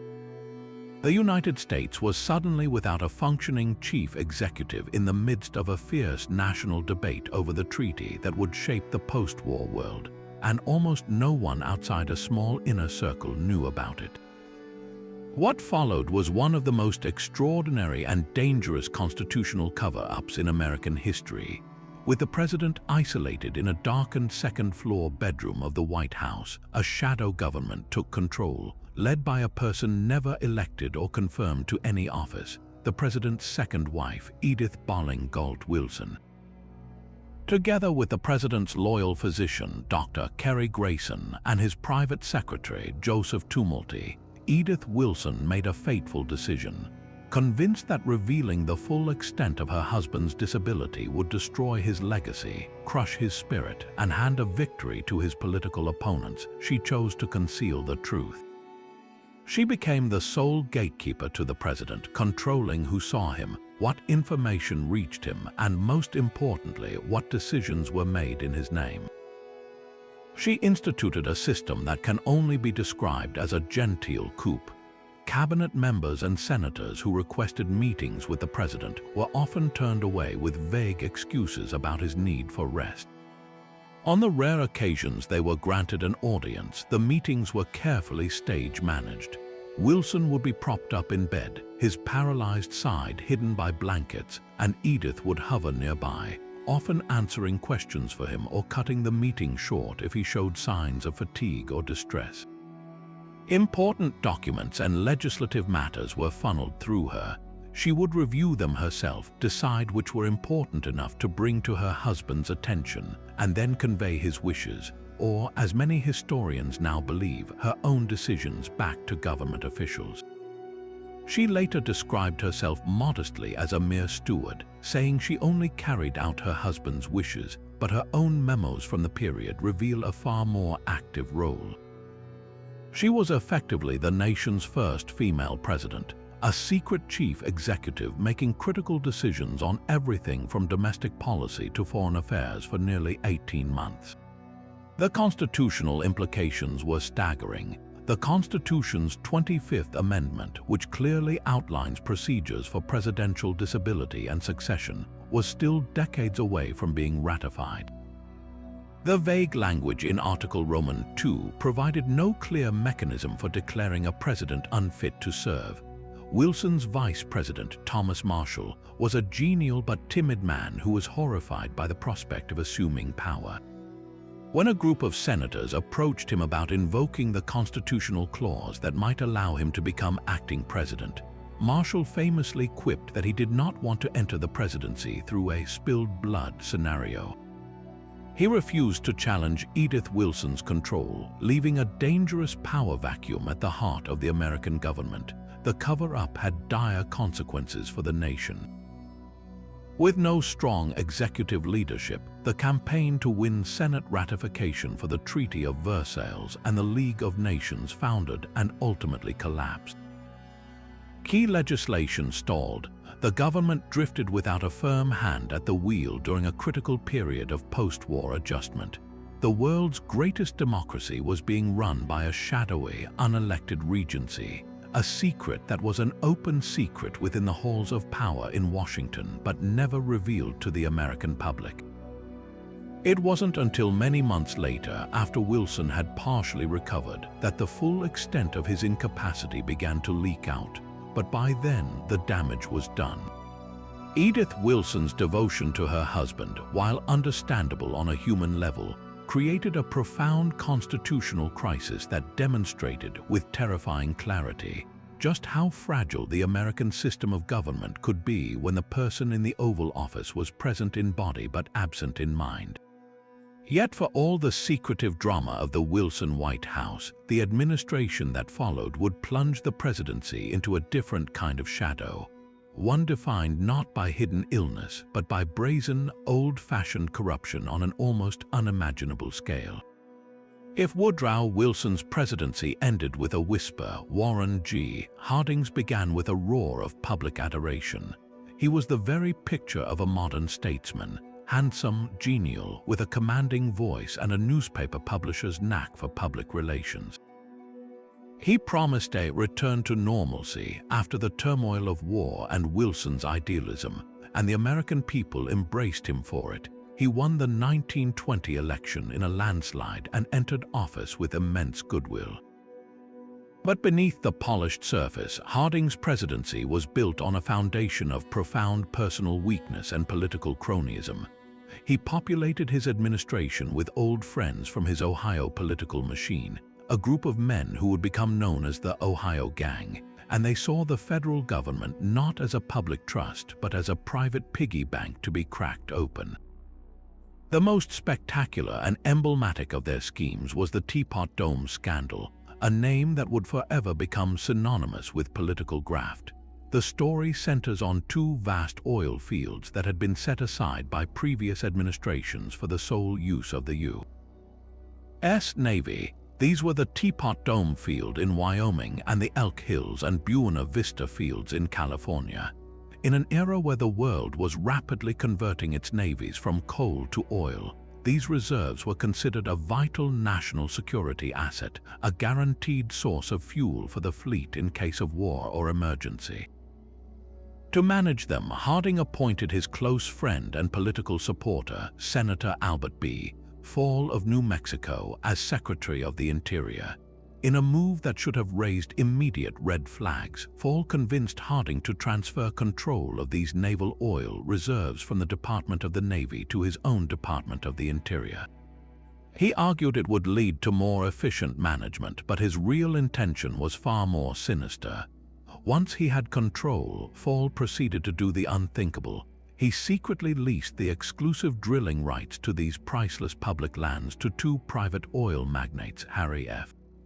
Sinclair of Mammoth Oil and Edward L. Doheny of Pan American Petroleum. There were no competitive bids, no public hearings, and no transparency.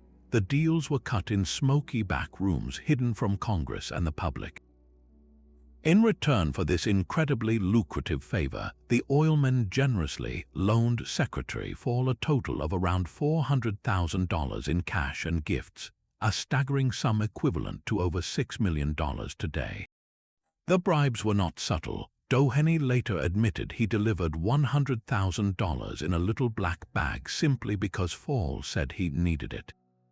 Fall used the money to vastly expand his New Mexico cattle ranch, a sudden display of wealth that puzzled his neighbors. The entire scheme was a breathtaking betrayal, a cabinet official selling off national security assets for personal enrichment right under the president's nose. The scandal began to unravel thanks to the dogged work of journalists and a handful of suspicious senators, just as President Harding embarked on a long-planned voyage to Alaska in the summer of 1923. By all accounts, Harding was increasingly aware that his friends were betraying him. He was heard complaining that his so-called pals were the ones keeping him up at night with worry. The stress was visibly crushing him. On his return trip from Alaska, he fell ill, and on August 2nd, in a San Francisco hotel room, he died suddenly from what was officially labeled a heart attack. His death at the peak of his popularity sparked a national outpouring of grief. He was mourned as a beloved leader tragically cut down in his prime. The timing, however, was so convenient for the conspirators that it has fueled conspiracy theories of poisoning or suicide ever since. Though most historians attribute his death to natural causes, likely a massive coronary event brought on by the immense stress of his crumbling world. His passing meant he never had to face the full, humiliating exposure of the corruption that festered within his administration. The Teapot Dome scandal exploded into public view after his death, leading to a massive congressional investigation that dominated headlines for years. It was the first time a cabinet official in American history was convicted of a felony for actions taken in office. Albert Fall was found guilty of accepting bribes and sentenced to a year in prison. The oil leases were eventually cancelled by the Supreme Court, which denounced the entire affair as a product of corruption and fraud. But the sordid tale of the Harding administration did not end with prison sentences for his friends. A personal scandal, even more salacious, was waiting in the wings, one that would challenge the very narrative of Harding's marriage and legacy. This story was brought to light by a woman named Nan Britton, who claimed to be the president's mistress and the mother of his secret love child. In 1927, she published a bombshell book titled The President's Daughter, which laid out her extraordinary claims in intimate and for the era shockingly explicit detail. She wrote that her affair with Harding began when she was just 20 and he was a senator, and that it continued throughout his presidency. She described passionate, clandestine trysts in a variety of locations, but the most sensational claim was that they had conceived their daughter, Elizabeth Ann, in a small closet adjacent to the Oval Office in the White House. She painted a picture of a president sneaking his young lover past Secret Service agents, their meetings conducted in hushed secrecy while the First Lady, the formidable Florence Harding, was occupied elsewhere in the mansion. The establishment and Harding's surviving family immediately and fiercely denounced Britain as a liar and an extortionist, dismissing her book as vile pornography. For decades, her story was largely relegated to the realm of scandalous rumor, but history has a way of vindicating such claims. In later years, love letters from Harding to another mistress, Carrie Fulton Phillips, were discovered and authenticated, proving beyond any doubt that he was a serial philanderer. Then, in 2015, DNA tests conducted on descendants of both families provided scientific confirmation. Warren G. Harding was indeed the father of Nan Britton's daughter, Elizabeth Ann. The story was true. The man who presided over one of the most corrupt administrations in history was also living a breathtaking double life, one that involved an illegitimate child conceived in a White House closet. The juxtaposition is almost Shakespearean, a presidency publicly celebrated for its normalcy, while privately it was a swirling vortex of financial corruption and personal betrayal, a testament to the vast chasm that can exist between a politician's crafted image and the messy, flawed human being behind it. If the Harding administration was a roaring, corrupt party, the man who followed him into the Oval Office was the quiet guest who showed up to turn off the lights and silently clean up the mess. Warren G. Harding's sudden death in 1923 catapulted his vice president, the stoic and perpetually unreadable Calvin Coolidge, into the nation's highest office. Where Harding was gregarious and backslapping, Coolidge was a monument of stillness. Where Harding's White House was a den of cronyism, Coolidge's would become a monastery of silence. He was a man who believed in the power of doing very, very little, and he elevated this philosophy into both an art form and a highly effective political strategy. Coolidge's legendary reticence wasn't just a personality quirk, it was his brand. In an era of growing government intrusion and loud political rhetoric, Silent Cal offered a refreshing, if bewildering, alternative. His most famous anecdote perfectly captures this. At a formal White House dinner, a woman seated next to him was reportedly challenged by her friends to engage the famously quiet president in a lengthy conversation. She confidently bet that she could get him to say more than 2 words to her. After navigating the entire meal with only polite nods and monosyllabic acknowledgments from her dining partner, she finally presented him with the challenge itself. Turning to the president, she said, "Mr. President, I made a bet today that I could get you to say more than 2 words." Coolidge, without missing a beat or changing expression, slowly turned his head, fixed her with a level gaze, and delivered his devastating 2-word verdict: "You lose." With that, he returned to his meal, having not only won the encounter but cemented his reputation for a lifetime. This wasn't rudeness, it was a calculated economy of speech that Coolidge believed was essential to clear thinking and effective leadership. He once explained his philosophy by saying, "I have never been hurt by anything I didn't say." He viewed most conversation as pointless noise, a distraction from the serious business of running a government that he felt should be doing as little as possible. His press conferences were masterclasses in evasion. He would answer complex policy questions with a simple no or yes, leaving reporters scrambling for any shred of substance.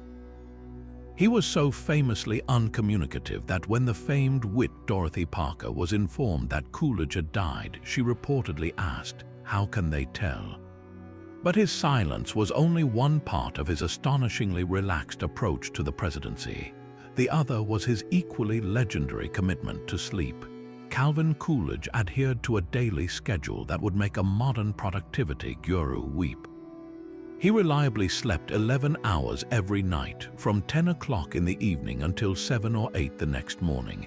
And that wasn't all. Each afternoon, without fail, he would retire to his private quarters for a 2 to 4 hour nap.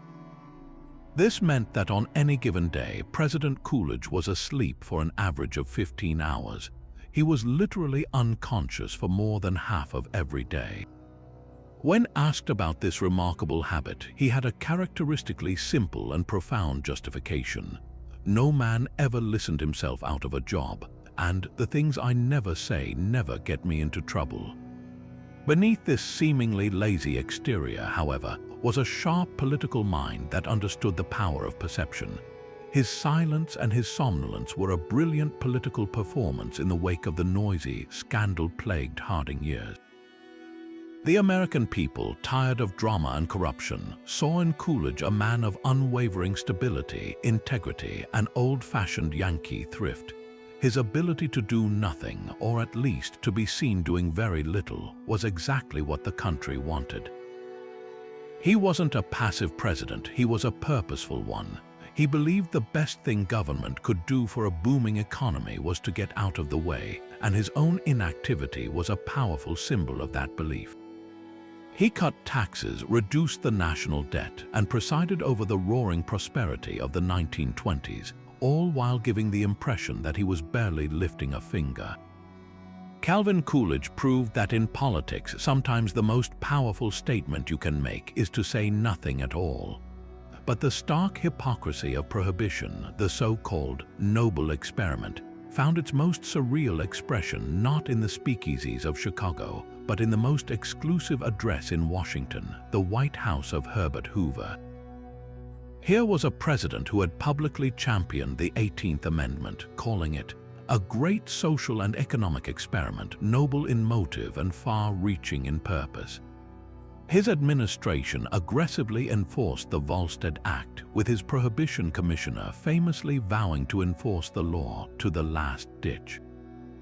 Yet, behind the stately facade of the executive mansion, President Hoover and his wife, Lou, were hosting parties where alcohol flowed as freely as it did in any underground club, all under the flimsiest and most cynical of legal pretenses. The key to this open secret was a perfectly legal loophole written right into the Wildest Act itself.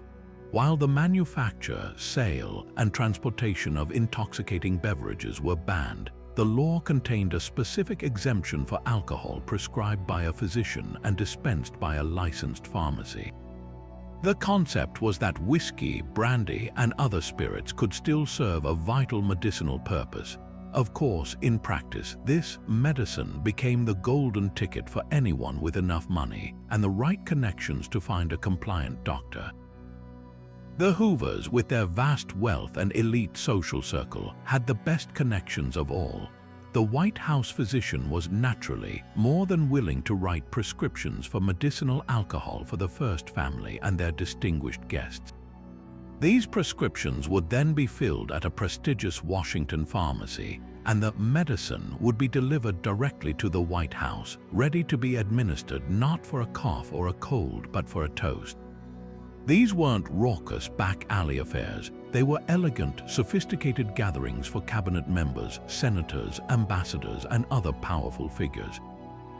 Guests would arrive for a formal dinner, and after the meal, the real treatment would begin. Waiters would circulate with trays bearing not just any whiskey, but the finest, most expensive pre-prohibition vintages, all perfectly legal because they had been procured with a doctor's note. The hypocrisy was so blatant that it became a running joke among the Capitol's insiders. These events were wryly referred to as medicine cabinet parties, a knowing wink at the transparent fiction that allowed America's most powerful figures to flout the very law they were sworn to uphold.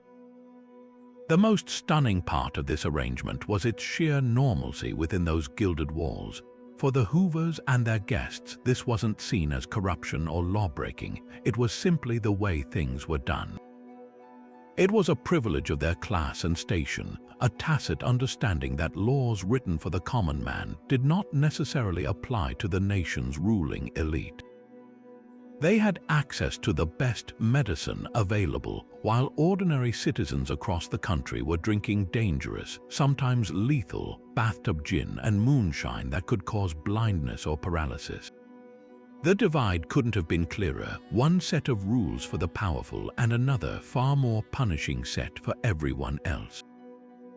This double standard at the very top perfectly encapsulated the fatal flaw of prohibition. It was a law that commanded no respect because its most prominent enforcers didn't respect it themselves, creating a nation of casual lawbreakers and eroding faith in government itself. While the corridors of power in Washington were often filled with the earthly intrigues of politics and prohibition, a far more mysterious threat would soon appear in the skies overhead, one that would reach the desk of the president himself and hint at forces beyond human understanding. The date was February 24, 1942. The United States had been plunged into World War II just 11 weeks earlier following the attack on Pearl Harbor, and the entire nation was gripped by a state of raw, nervous tension. The West Coast, in particular, was on high alert, fearing a follow-up attack by Japanese forces. It was in this climate of palpable fear and anticipation that one of the most bizarre and unexplained military engagements in American history began to unfold, an event that would later be dubbed the Battle of Los Angeles. It began just after 2 in the morning when a radar operator off the coast of California picked up an unidentified blip approximately 120 miles west of Los Angeles.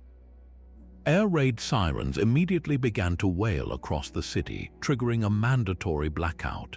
Searchlight crews scanned the skies, and thousands of anxious citizens peered out their windows expecting to see Japanese bombers. What they saw instead would defy all logical explanation. At around 3 a.m., the converging beams of over a dozen searchlights locked onto a single, slow-moving object hovering high over the city. Eyewitness reports from police, military personnel, and civilians described it as a large, luminous, and seemingly solitary craft, shaped like a lozenge or a giant balloon glowing with an eerie orange hue. It was moving slowly and silently, drifting inland from the ocean toward the city of Santa Monica. The military response was immediate and overwhelming. At 3:16 a.m., the 37th Coast Artillery Brigade was given the order to fire.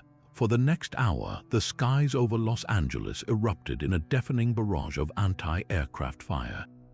American forces unleashed over 1,400 shells into the air, their exploding flak lighting up the night in a terrifying display of pyrotechnics. The ground shook from the concussions, and shrapnel from the shells rained down on the streets and rooftops below, damaging buildings and cars and tragically contributing to the deaths of 5 civilians, 3 from heart attacks induced by the stress and 2 from automobile accidents in the chaotic blackout. The entire city was a war zone with one clear target pinned in the spotlights, and yet, despite the sheer volume of ordnance fired directly at it, the object remained. It showed no evasive maneuvers, emitted no sound, and sustained no apparent damage. It simply continued its slow, deliberate drift, completely unfazed by the storm of metal and fire raging around it. After about an hour, the firing ceased and the mysterious object reportedly vanished. The official explanation, issued by Secretary of the Navy Frank Knox the very next day, was swift and dismissive. It had all been a case of war nerves.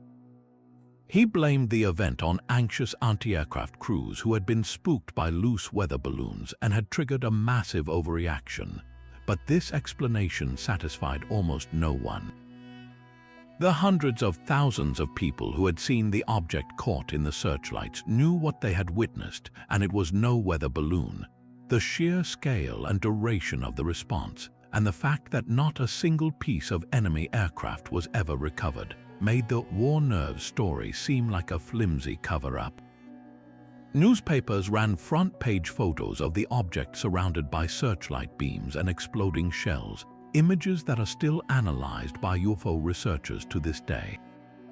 The event was so significant, so inexplicable, and involved such a massive military mobilization that it inevitably made its way to the desk of President Franklin D. Roosevelt. While the exact contents of his briefing remain classified, we know that the commander-in-chief was deeply concerned with the phenomenon. The Battle of Los Angeles was a catalyst. It occurred in the same time frame that Roosevelt was receiving other puzzling reports from his military leaders, including intelligence that strange, fast-moving objects dubbed Foo Fighters were being sighted by Allied pilots over both the European and Pacific theaters. These glowing orbs would pace alongside aircraft, perform impossible maneuvers, and then vanish, leading to widespread speculation among aircrews. This accumulation of unexplained aerial events prompted President Roosevelt to take the possibility of non-human technology seriously. In early 1942, he directed his military chiefs, including Army Chief of Staff George C. Marshall, to begin a formal investigation into these unidentified objects. This secret initiative is considered by many historians to be the true genesis of the U.S. government's official interest in UFOs, predating even the famous Roswell incident by 5 years. It demonstrates that at the highest levels of power during the most consequential war in human history, the President of the United States was quietly grappling with the possibility that we were not alone, and that these unknown visitors were operating with impunity in American airspace. The Battle of Los Angeles was not just a bizarre historical footnote. It was a moment that forced a wartime president to confront a mystery that remains unsolved to this day. Just a few years after strange lights terrorized Los Angeles, a very real and deadly threat would materialize on a quiet Washington street, proving that the dangers of the presidency were as terrestrial as they were inexplicable. The year was 1950, and President Harry S. Truman was living in a state of unusual domestic upheaval. The White House, deemed structurally unsound after decades of neglect and a rather infamous addition of a bathtub, was undergoing a complete gut renovation. This forced the first family to relocate across Pennsylvania Avenue to the Blair House, an elegant but decidedly less secure row house that served as the president's temporary residence. It was here, on an unseasonably warm afternoon in November, that a team of Puerto Rican nationalists decided to launch a direct frontal assault on the president's life. The group was led by Oscar Collazo and Griselio Torresola, two men fervently committed to the cause of Puerto Rican independence. They believed that assassinating President Truman would bring global attention to their struggle, shocking the American public and the world into recognizing their plight. Their plan was audaciously simple and terrifyingly close to success. Dressing in sharp suits to blend in with the Washington political class, they approached Blair House just before 2:15 in the afternoon, intending to shoot their way inside. What they didn't account for was the small but fiercely dedicated group of White House police and Secret Service agents standing in their way. The ensuing gunfight was less like a coordinated military operation and more like a scene from a bloody western, playing out on the manicured sidewalks of the nation's capital. The two attackers approached from different directions. Torresola, cool and proficient, came from the west, immediately engaging Private Leslie Coffelt, who was stationed in a small guard booth. With ruthless efficiency, Torresola fired several rounds point blank into the booth, mortally wounding Coffelt. He then turned his attention to other guards rushing to the scene, wounding two more. Meanwhile, Oscar Collazo approached from the east and began firing at another guard, Private Donald Birdsell, who was standing on the front steps. Birdsell was hit in the right knee, but managed to draw his own weapon and return fire while crawling into the street for a better angle. For the next blistering 38 seconds, the air was shattered by the roar of gunfire.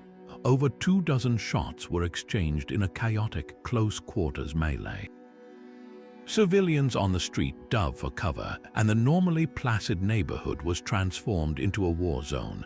the pivotal moment came from an act of incredible courage and sacrifice. Private Leslie Caulfield, despite having taken 3 bullets to the chest and abdomen, managed to push himself up from the floor of his booth. He steadied his revolver against the doorframe, took careful aim at Gricelio Torresola, who had his back turned, and fired a single, perfect shot. The bullet struck Torresola in the head, killing him instantly. Having fired the shot that saved his fellow officers, Caulfield then collapsed. He would die in a hospital a few hours later. And where was President Truman during this violent storm of lead and noise? He was, true to his reputation for unflappable Midwestern calm, taking a nap. The gunfire erupted just as he had lain down for his afternoon rest in an upstairs bedroom. He was awakened by the shots, and rather than hitting the floor or seeking cover, he simply walked over to the window and peered out through the louvers of the closed blinds to see what all the commotion was about. At that very moment, a guard on the street below spotted the president's curious face in the window and screamed, "Get back, get back!" Truman, momentarily puzzled, complied and stepped away from the window just as a volley of bullets struck the concrete facade and the wrought iron fence directly below his vantage point. He had been seconds away from presenting a perfect target to the attackers. When aides rushed into his room moments later, they found the president remarkably composed and already irritated that his nap had been interrupted. His only concern was for his wife, Bess, and his staff, quickly asking if everyone was all right. He later famously downplayed the entire event with typical Truman bluntness, telling reporters, "A president has to expect these things." The attempted assassination was a brutal reminder of the constant vulnerability that came with the office, a vulnerability starkly exposed by the temporary move to Blair House. The death of Private Leslie Caulfield cast a long shadow, a tragic sacrifice that led to a major overhaul and expansion of the permanent White House security detail, forging the modern Secret Service into the elite protective force it is today. For Harry Truman, it was just another day in the job, a close call met not with fear, but with a characteristic, no-nonsense shrug. Now, if the Battle of Los Angeles and FDR's secret investigations opened the door to government interest in UFOs, the presidency of Dwight D. Eisenhower is where that door is alleged to have been blown clean off its hinges, leading to one of the most persistent and elaborate conspiracy theories in American history. The story goes that in February of 1954, President Eisenhower, a 5-star general and the architect of D-Day, did not simply take a quiet golfing vacation to Palm Springs, California. According to the law, his disappearance from the public eye for several hours was a carefully orchestrated cover for a meeting of cosmic proportions. The tale claims he was secretly whisked away to nearby Holloman Air Force Base, where he was ushered into a secure hangar not to meet with foreign dignitaries or review new aircraft, but to engage in a formal diplomatic exchange with a delegation of extraterrestrial beings. The foundations of this incredible story are built on a fascinating mixture of Cold War anxiety, genuine presidential behavior, and the powerful human desire to find patterns in secrecy. Eisenhower was, after all, a president deeply enmeshed in the era's culture of military secrecy. He oversaw the development of the U-2 spy plane and was presiding over a massive nuclear arms buildup. His sudden, intense public focus on the potential militarization of space, including his famous warning about the dangers of the military-industrial complex in his farewell address, is often cited by believers as evidence of his otherworldly knowledge. Why would a hardened military man suddenly become so concerned with the final frontier unless he had been given a startling glimpse of what was already out there? The myth was further fueled by a controversial figure named Gerald Light, a metaphysical writer who claimed in a letter to have been part of a delegation that witnessed Eisenhower's meeting. Light's fantastical account described seeing 5 different types of alien craft and being overwhelmed by the reality of interplanetary visitors. While easily dismissed as the ravings of a fantasist, his story found a receptive audience in a public already captivated by flying saucer sightings and fearful of both Soviet invasion and nuclear annihilation. The theory was then layered with additional, tantalizing details over the decades that Eisenhower made a deal with these galactic federations, exchanging advanced alien technology for a promise that they could abduct cattle and conduct genetic experiments on humans, a story that attempts to explain both rapid technological leaps and cattle mutilation mysteries. The prosaic truth, as revealed by White House logs and newspaper reports from the time, is almost certainly more mundane, yet still intriguing in its own right. President Eisenhower did indeed vanish from his Palm Springs vacation on the evening of February 20, 1954. This prompted a minor panic among the press corps, with wild speculation that he had died or suffered a heart attack. The official explanation, delivered the next day by his press secretary, was that the president had needed an emergency dental appointment after cracking a tooth on a chicken bone during a picnic and had been rushed to a local dentist. A dentist even came forward to confirm the story, displaying the repaired bridge. For most historians, this is a perfectly logical, if slightly embarrassing, end to the mystery. But for conspiracy theorists, the dental story is the flimsiest of cover-ups, a classic misdirection tactic they believe was necessary to hide a truth too world-shattering for the public to handle.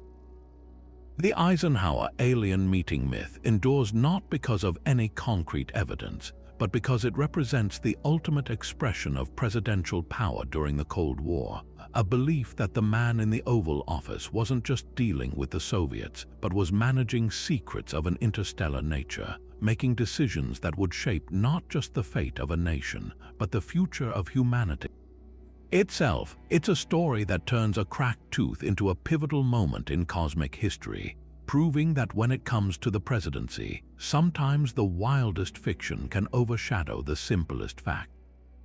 Yet even as the nation grasped with the possibility of otherworldly visitors, the next president would redirect America's gaze toward the most audacious earthly goal imaginable, a literal moonshot. By 1962, the Cold War space race was in full swing, and the United States was lagging painfully behind. The Soviets had already launched the first satellite, Sputnik, and more humiliatingly, put the first human, Yuri Gagarin, into orbit. For President John F. Kennedy, the question wasn't just about national prestige. It was about demonstrating the superiority of democracy and capitalism on the most visible stage in human history. But behind the scenes, the path forward was anything but clear. Kennedy's own advisors were deeply divided. Many at NASA, while ambitious, thought a direct moon landing mission was too risky, too expensive, and too far beyond current technological capabilities. Even Kennedy himself had expressed private doubts, questioning the monumental cost which was estimated to soar into the tens of billions of dollars. He needed a way to force the issue, to create a point of no return that would commit the nation to a goal so grand that failure would be unthinkable. He found his moment on a sweltering September afternoon at Rice University's football stadium in Houston, Texas. Standing before a crowd of 40,000 people with the sun beating down, he delivered what remains the most ambitious and soaring presidential speech in American history. He began by acknowledging the breathtaking pace of human progress, noting that just 60 years prior, the Wright brothers had made their first flight at Kitty Hawk. And yet, he declared, his voice cutting through the humid air, "The vows of this nation can only be fulfilled if we in this nation are first, and therefore we intend to be first." He then framed the entire space race not as a mere scientific endeavor, but as a fundamental test of national character. "We choose to go to the moon in this decade and do the other things," he proclaimed, "not because they are easy, but because they are hard." That single line became the beating heart of his argument. It was a masterful rhetorical gambit, transforming a potentially crippling weakness, the immense difficulty of the task, into its greatest strength. He was arguing that the value of the mission was measured by the scale of the challenge itself. It was a call to national greatness that appealed to the pioneering spirit deeply embedded in the American psyche. He painted the mission as a new frontier, evoking the same spirit that had conquered the West and won 2 world wars. The speech was meticulously crafted to overwhelm skepticism with the sheer force of its vision. He dismissed the staggering cost with a brilliant comparison, noting that the space budget, though immense, was still less than what Americans spent on cigarettes and cigars in a single year. He made the cosmic feel personal, arguing that the exploration of space would go for the benefit of all people and was a key to unlocking the future of human knowledge.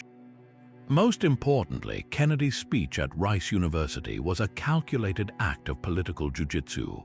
By announcing the goals so publicly and with such unwavering confidence, he wasn't just inspiring the public, he was backing Congress into a corner. How could they possibly refuse to fund a mission that the president had just told the entire world was essential to national survival and global leadership? He was creating a self-fulfilling prophecy, using the power of his office and the bully pulpit to commit the nation to a destiny from which there could be no retreat. The doubts of his advisors didn't vanish, but they were now secondary to the overwhelming momentum of a promised national achievement. The speech was the spark that lit the fuse on the Apollo program, a decade-long endeavor that would require the work of over 400,000 people and 20,000 industrial firms and universities. It was a staggering gamble, a president betting the prestige of his nation on a technology that hadn't been invented yet, to achieve a goal that most scientists thought was a long shot at best. But it was a gamble that would ultimately redefine the limits of human potential and cement John F. Kennedy's legacy, not just as a president who set goals, but as a leader who willed a generation to reach for the stars. While Kennedy inspired the nation to look toward the heavens, his successor, Lyndon Baines Johnson, was a force of nature who demanded total attention right here on the ground, often in the most shocking and physically imposing ways possible. LBJ's presidency was defined by a raw, Texan-sized personality that knew no boundaries between the personal and the political, the dignified and the downright bizarre. He was a master legislator who could charm, threaten, and cajole in equal measure, but he was also a man of profound insecurities and a need for total dominance that extended to every facet of his life, including the most private and humiliating moments. This created a leadership style that was as effective as it was utterly terrifying for anyone caught in its path. Perhaps the most infamous example of this was Johnson's complete disregard for presidential decorum when nature called. He had an almost pathological aversion to wasting a single minute, and if a pressing matter of state needed to be discussed while he was attending to his own, then so be it. He would think nothing of summoning aides and even cabinet members into the bathroom for a conference while he sat enthroned on the toilet. For LBJ, this wasn't about humiliation. It was about efficiency and, more importantly, establishing a power dynamic so absolute that the other person had no choice but to submit. The message was clear: your comfort, your sense of propriety is irrelevant compared to my needs and the nation's business. He would hold the person captive, both figuratively and literally, conducting a meeting as if they were in the Oval Office, all while completely exposed. It was psychological warfare via plumbing, a brutal demonstration of who was in charge that left even the most hardened political operators utterly disarmed and desperate to escape. But his need to display power and vulnerability wasn't limited to the bathroom. Johnson was intensely proud of having survived a major gallbladder operation early in his presidency, and he treated the massive surgical scar on his abdomen not as a private medical detail, but as a public badge of honor and a tool for manipulation. He would show it off to virtually anyone, often without warning. In the middle of a serious policy discussion in the Oval Office, he might suddenly hike up his shirt and proudly display the long, angry-looking scar to a stunned visitor. With journalists, staffers, or even foreign dignitaries looking on in horrified silence, He would then proceed to give a detailed, graphic description of the surgery, pointing out each part of the incision. This served a dual purpose. It was a testament to his toughness, his ability to endure pain and survive, but it was also another method of control. By forcing others to confront something so intimate and visceral, he was breaking down social barriers, creating a forced familiarity, and once again establishing a situation where he held all the cards. You couldn't argue with a man who was showing you his scar. You could only listen and agree. This theatrical display of force reached its absolute peak at his beloved Texas ranch, the LBJ Ranch, which he called the Texas White House. Here, Johnson was in his element, and he loved to take guests, especially reporters and political rivals, on tours that were really high-stakes tests of courage and loyalty. His vehicle of choice for these terror rides was a bizarre German-made amphibious car called the Amphicar. It looked like a quirky little convertible, but it was designed to drive straight into a body of water and function as a boat. Johnson would take a terrified passenger for a drive, speeding down a hill toward the large lake on his property, while casually asking about their opinion on a piece of legislation or a political opponent. Just as the passenger began to answer, the car would hurtle past all warning signs and splash directly into the water. As the vehicle began to bob and take on water, Johnson would scream in mock panic, "The brakes are out, we're going in, we're going to drown." He would keep up this charade, watching his victims' sheer, unadulterated terror with glee, before finally revealing with a booming laugh that everything was fine and this was all part of the plan. The Amphicar was amphibious. He had done this countless times. For the president, it was a hilarious prank. For his guests, it was a near-death experience designed to shatter their composure and leave them in a state of indebted gratitude simply for being alive. It was bullying elevated to an art form, a physical manifestation of his political philosophy. Keep everyone off balance, dominate every room, and never, ever let them see you doubt your own control. In the world of Lyndon Johnson, there was no such thing as a casual meeting. Every interaction was a performance, and he was always the director, star, and sole critic. Yet for all the raw, unvarnished power wielded by Lyndon Johnson, the presidency of Richard Nixon would introduce a different kind of danger, one that festered not in the open under the Texas sun, but in the shadows of paranoia and isolation. A toxicity that could be measured not just in political scandals, but in the ounces of alcohol consumed behind the closed doors of the Oval Office. This brings us to one of the most chilling and closely guarded secrets of the Cold War, a moment where the immense power of the American presidency came perilously close to being exercised by a man who was not fully in command of his own faculties. The date is October 25, 1969. Richard Nixon had been president for less than a year, but he was already a man consumed by the pressures of his office and the escalating conflict in Vietnam. On this particular night, the weight of the world seemed to press down with unusual force. The nation was in the midst of the massive moratorium to end the war in Vietnam, a coordinated series of peaceful protests and teach-ins that saw millions of Americans taking to the streets in the largest demonstrations the country had ever witnessed. For Nixon, a man who saw himself as the silent majority's champion, these protests were not a legitimate expression of dissent. They were a personal betrayal and a direct challenge to his authority. He was furious, feeling cornered and isolated within the White House. It was in this state of agitated frustration that the president turned to his most reliable and most dangerous coping mechanism, alcohol. Nixon was a notoriously cheap date. He had a very low tolerance for liquor, but he often drank anyway, usually old fashions made with his favorite whiskey, Jack Daniels. On this night, he drank enough to become visibly and seriously inebriated. Seated in the Lincoln sitting room, a small, secluded study he preferred to the Oval Office, he was watching the television news coverage of the massive anti-war protest. As he watched the images of countless citizens marching in opposition to his policies, His anger and his intoxication began to merge into a single, volatile impulse. He felt a desperate need to show strength, to prove to his enemies, both foreign and domestic, that he would not be cowed. And in his alcohol-clouded mind, the ultimate demonstration of that strength was nuclear. He picked up the phone and placed a call to his national security advisor, Henry Kissinger. When Kissinger answered, the president's speech was slurred, his thoughts disjointed. He began ranting about the need for a massive show of force, a decisive strike that would shock the world and demonstrate American resolve. His specific, terrifying demand was for the activation of the nuclear option against North Korea. This was not a considered strategic move.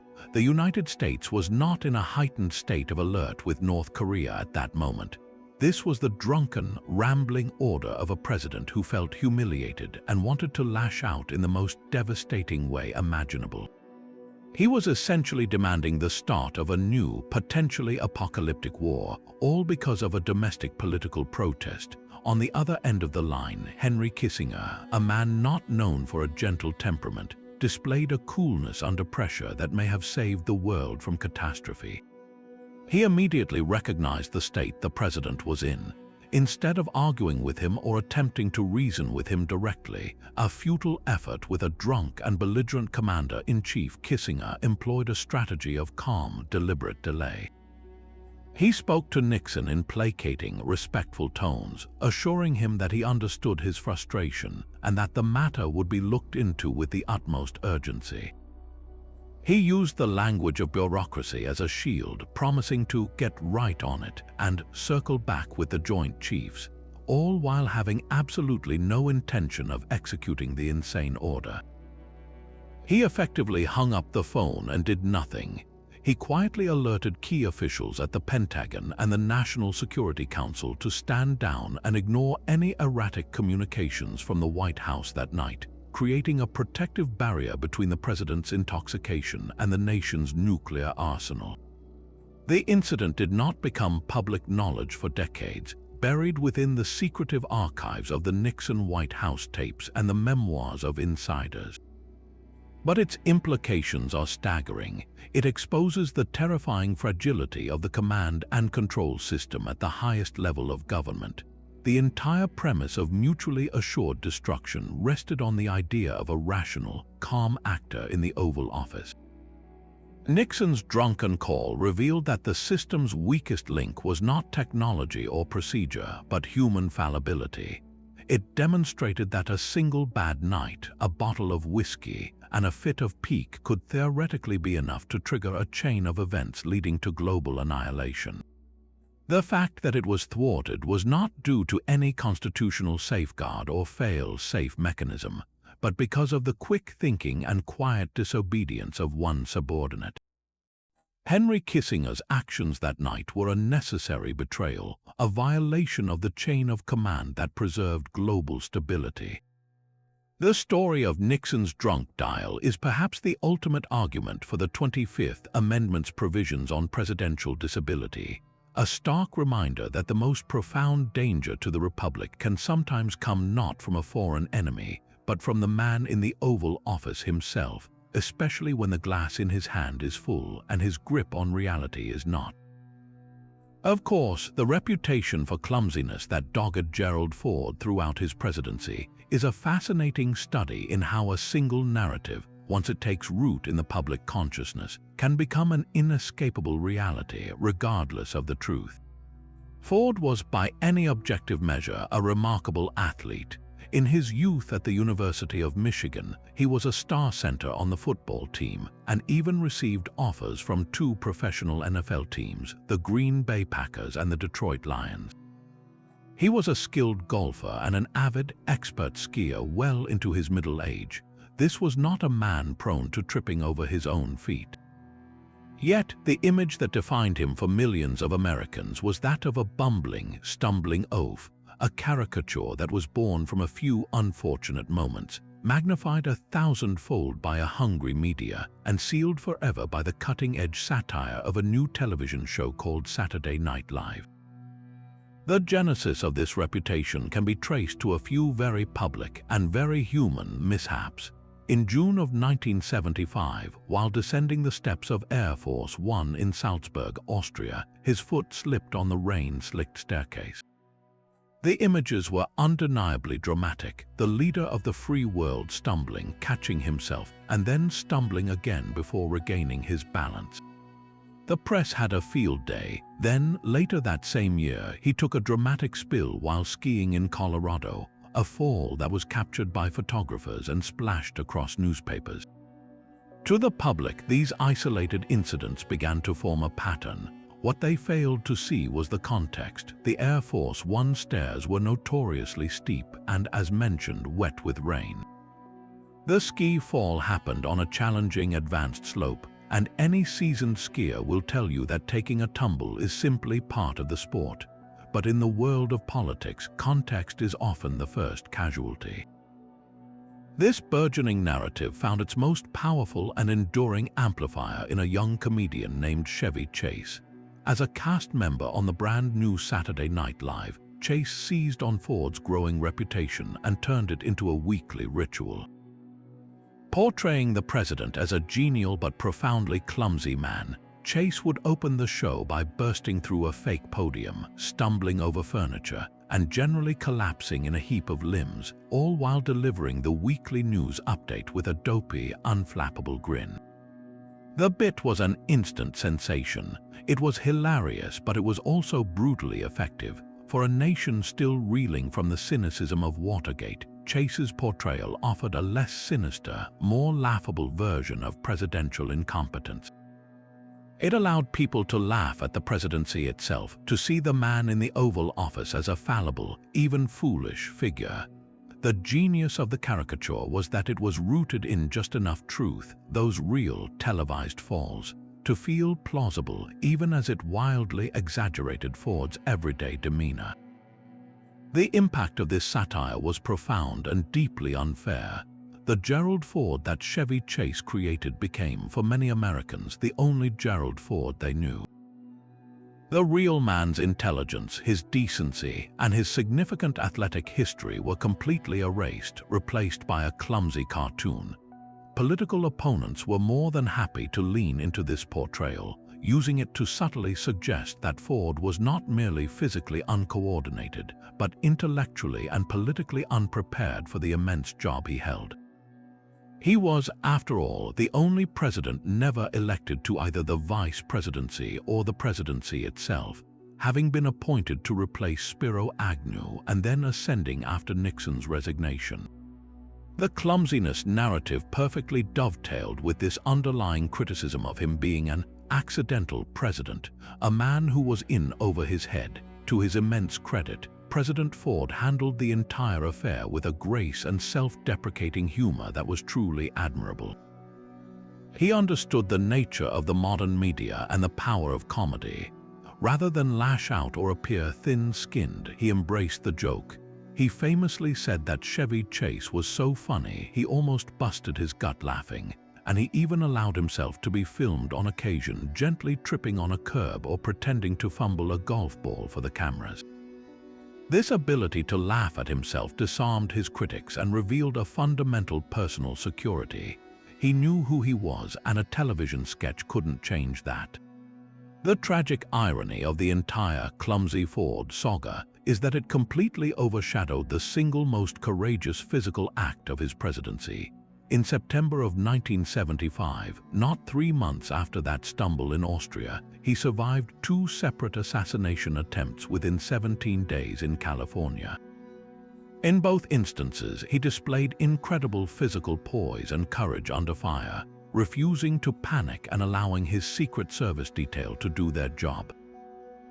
The man the public saw as a stumblebum had, in reality, faced down death with the steady nerves of the athlete he truly was. Gerald Ford's legacy is a powerful reminder that in the television age, a president is not just judged by his policies or his character, but by his image, and sometimes that image can be hijacked, packaged, and sold back to the public in a form that is more fiction than fact. But if Gerald Ford's presidency was defined by a fictionalized stumble, the next White House occupant would be propelled by a story that was, to him at least, entirely real, an encounter with something that defied all earthly explanation. Long before he was a peanut farmer, a governor, or the 39th President of the United States, Jimmy Carter was just a man standing outside a Lions Club meeting in a small Georgia town, looking up at a sky that had suddenly turned strange. The date was January 6, 1969, a crisp winter evening in Leary, Georgia. Carter, then the 44-year-old governor-elect of the state, was preparing to give a speech to the local Lions Club. As he stood outside with a group of about 10 or 15 people waiting for the event to begin, someone noticed a peculiar light in the western sky. At first, they all assumed it was just a distant planet, likely Venus, which is often brilliantly visible in the evening. But then, the object began to change. Carter would later describe it in meticulous detail, a testament to his engineer's mind. It was a bright, self-luminous object, not a solid craft as we might imagine, but a glowing orb that shifted through a spectrum of colors, from blue and red to a fierce, blinding white. It appeared to approach them from a distance, then stopped, hovering silently. For nearly 10 minutes, the group stood transfixed as the object performed its silent, chromatic ballet against the dark canvas of the night. It moved toward them, then away, then closed in again, seeming to pulse with an otherworldly energy before it finally receded into the distance and vanished over the horizon. The entire encounter left the future president deeply unsettled, and true to his character, he felt a profound obligation to document it properly. So, in 1973, 4 years after the sighting and 3 years before he WOULD Chinese letter his candidacy for president, Jimmy Carter did something no other major political figure had ever done. He sat down and filed a formal, official report with the International UFO Bureau in Oklahoma, a civilian research organization. In this document, he solemnly swore under oath that he had witnessed an unidentified flying object. He estimated its size to be about that of the moon, and he stated unequivocally that he was convinced it was not a natural phenomenon, not a weather balloon, not a secret military aircraft, and most certainly not the planet Venus. This wasn't a story he would later dig up for a campaign trail anecdote. It was a sincere account of a deeply puzzling experience that he felt needed to be on the record. This act alone would have secured his unique place in presidential history, but Carter's engagement with the phenomenon didn't end with a filed report. His personal experience became a cornerstone of his campaign promise for a new era of openness and transparency in government, a direct rebuke of the secrecy and paranoia of the Watergate years. He repeatedly pledged that, if elected, his administration would open up all government files on UFOs to the public. He genuinely believed the American people had a right to know if their government was hiding evidence of extraterrestrial life or advanced technology. This promise resonated with a public whose fascination with flying saucers had been fueled by decades of sightings and a growing distrust of official explanations. However, the stark realities of the presidency soon collided with the idealism of the campaign trail. Once in the Oval Office, President Carter was briefed on the actual state of the government's UFO investigations, primarily the Air Force's recently shuttered Project Blue Book. He was reportedly disappointed and frustrated to learn that the official files contained no smoking gun, no definitive proof of alien visitation, and were largely comprised of dismissive explanations for sightings that were, in the government's view, easily explainable. The vast machinery of the national security state, which he now commanded, had no great secret to reveal. The promise of full disclosure quietly faded, not out of a desire to conceal, but because there was, according to the briefings he received, nothing momentous to disclose. Yet, Jimmy Carter's legacy on this issue is far more significant than a broken campaign promise. His unwavering public acknowledgement of his own sighting, even after becoming president and receiving those sobering briefings, granted a level of mainstream credibility to the UFO topic that it had never before possessed. He wasn't a fringe figure or a conspiracy theorist. He was a nuclear engineer, a state governor, and the President of the United States. By continuing to speak openly about what he saw, he effectively gave millions of other ordinary citizens permission to do the same without fear of being labeled crazy. He transformed the conversation from a tabloid fantasy into a legitimate subject for public discourse, a conversation about transparency, government accountability, and the enduring human desire to understand our place in a vast and mysterious cosmos. He remains the only U.S. president to have formally reported a UFO sighting, a testament not to a belief in little green men, but to a fundamental belief in telling the truth as he saw it, no matter how unconventional it might seem. But if Jimmy Carter's brush with the unexplained was a matter of personal belief and public promise, the next White House would see celestial guidance become a matter of state in one of the most surreal and secretive chapters of presidential decision-making. The story begins not with a president, but with a First Lady utterly terrified for her husband's life. On March 30, 1981, just 69 days into his presidency, Ronald Reagan was shot in the chest by John Hinckley Jr. Outside the Washington Hilton Hotel, the bullet lodged an inch from his heart, and for a few horrifying hours the nation held its breath. Nancy Reagan was at the White House when she received the news, and the experience shattered her sense of security, leaving her with a consuming, almost paralyzing fear that it could happen again.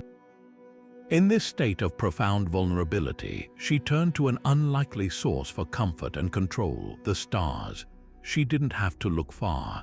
The Reagans had a long-standing, casual interest in astrology, a social curiosity they shared with many in their Hollywood circle. But after the assassination attempt, Nancy's interest transformed from a parlor game into a serious obsession. She reached out to a woman named Joan Quigley, a San Francisco-based astrologer who had been a guest on Merv Griffin's show and whom the First Lady had quietly consulted before. Now their relationship was elevated to a new level of urgency and secrecy. Quigley was given the codename the Astrologer, or sometimes just my friend, and she became a hidden force within the Reagan White House, her influence reaching into the highest levels of the administration's scheduling. The system they developed was both elaborate and bizarre. On a regular basis, often several times a week, a secure White House line would ring in Joan Quigley's Pacific Heights apartment. On the other end would be one of Nancy Reagan's most trusted aides, usually her chief of staff, who would read out a list of potential dates and times for upcoming presidential events. These weren't minor appointments. We're talking about the timing of international summits with Mikhail Gorbachev, the departure of Air Force One for crucial foreign trips, the signing of major treaties, the delivery of key speeches to Congress, and even the announcement of a Supreme Court justice nominee. For each proposed moment, Quigley would consult her complex astrological charts, examining the positions of the planets, the phases of the moon, and the alignment of the stars. She was looking for what she termed good aspects, times that promised harmony, success, and most importantly, safety. She would then give a green light for a specific window, or more often, issue a firm red light, declaring a particular day or hour to be inauspicious, dangerous, or doomed to failure. Nancy Reagan took these pronouncements as absolute gospel. She would then take the astrologically approved schedule and present it to the President's Chief of Staff, Donald Regan, insisting that events be moved to accommodate these celestial demands. For years, Regan and other senior staff were bewildered by the First Lady's constant, seemingly irrational meddling in the President's calendar. They didn't know the source of her demands, only that she was immovable on them. Summits were shifted, entire trips were postponed for weeks, and press conferences were delayed because the stars weren't right. At one point, the timing for a critical State of the Union address was dictated not by prime-time television slots or congressional availability, but by the astrological need for it to begin precisely at 9 p.m. Eastern Standard Time, The entire incredible arrangement finally exploded into public view in 1988 after a furious and frustrated Donald Reagan, who had been forced out of his job, published his memoir for the record. In it, he revealed the stunning truth, writing that, "Virtually every major move and decision the Reagans made during my time as White House Chief of Staff was cleared in advance with a woman in San Francisco who drew up horoscopes." The revelation was a political earthquake. The press had a field day. Cartoonists depicted Reagan looking at his watch next to a zodiac chart, and late-night comedians delivered a barrage of jokes. It made the leader of the free world look foolish and superstitious, a stark contrast to the strong, decisive image his administration had so carefully cultivated. The White House damage control was swift. An embarrassed Ronald Reagan publicly stated he never made decisions based on astrology, and a defensive Nancy Reagan conceded she had consulted an astrologer, but only for matters of timing and safety, not policy. But the genie was out of the bottle. The scandal wasn't really about whether the president was choosing missiles based on Mercury's retrograde. It was about the profoundly unsettling idea that the immensely powerful machinery of the American government, for a period of nearly 7 years, was being subtly guided not by national security experts or economic advisors, but by the star charts of a psychic in California.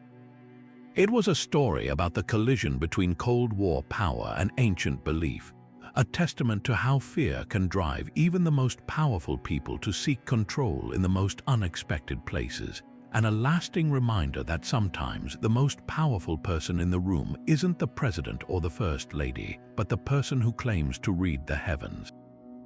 And just when it seemed the presidency couldn't get any more surreal, a simple case of the stomach flu would prove more damaging to a world leader's image than any political scandal. The setting was a state dinner in Tokyo in January of 1992. President George H.W. Bush was on a major trade mission to Japan, a trip designed to showcase his diplomatic prowess and steady hand in a post-Cold War world. He was seated beside Prime Minister Kiichi Miyazawa at a grand banquet, the epitome of diplomatic grace, when the evening took a sudden and horrifying turn. In the middle of the Prime Minister's formal speech, television cameras captured the American president turning a ghastly shade of pale. He slumped forward in his chair, and then, in a moment of pure, unvarnished human frailty, he vomited directly into the lap of the Japanese leader. Before anyone could fully react, he slid from his chair and passed out cold on the floor beneath the table. The room froze in a state of stunned, silent shock. For a few heartbeats, the only sound was the Prime Minister's voice, which had momentarily faltered before he bravely, and somewhat bewilderingly, continued with his speech. Secret Service agents rushed forward, forming a protective circle around the incapacitated president.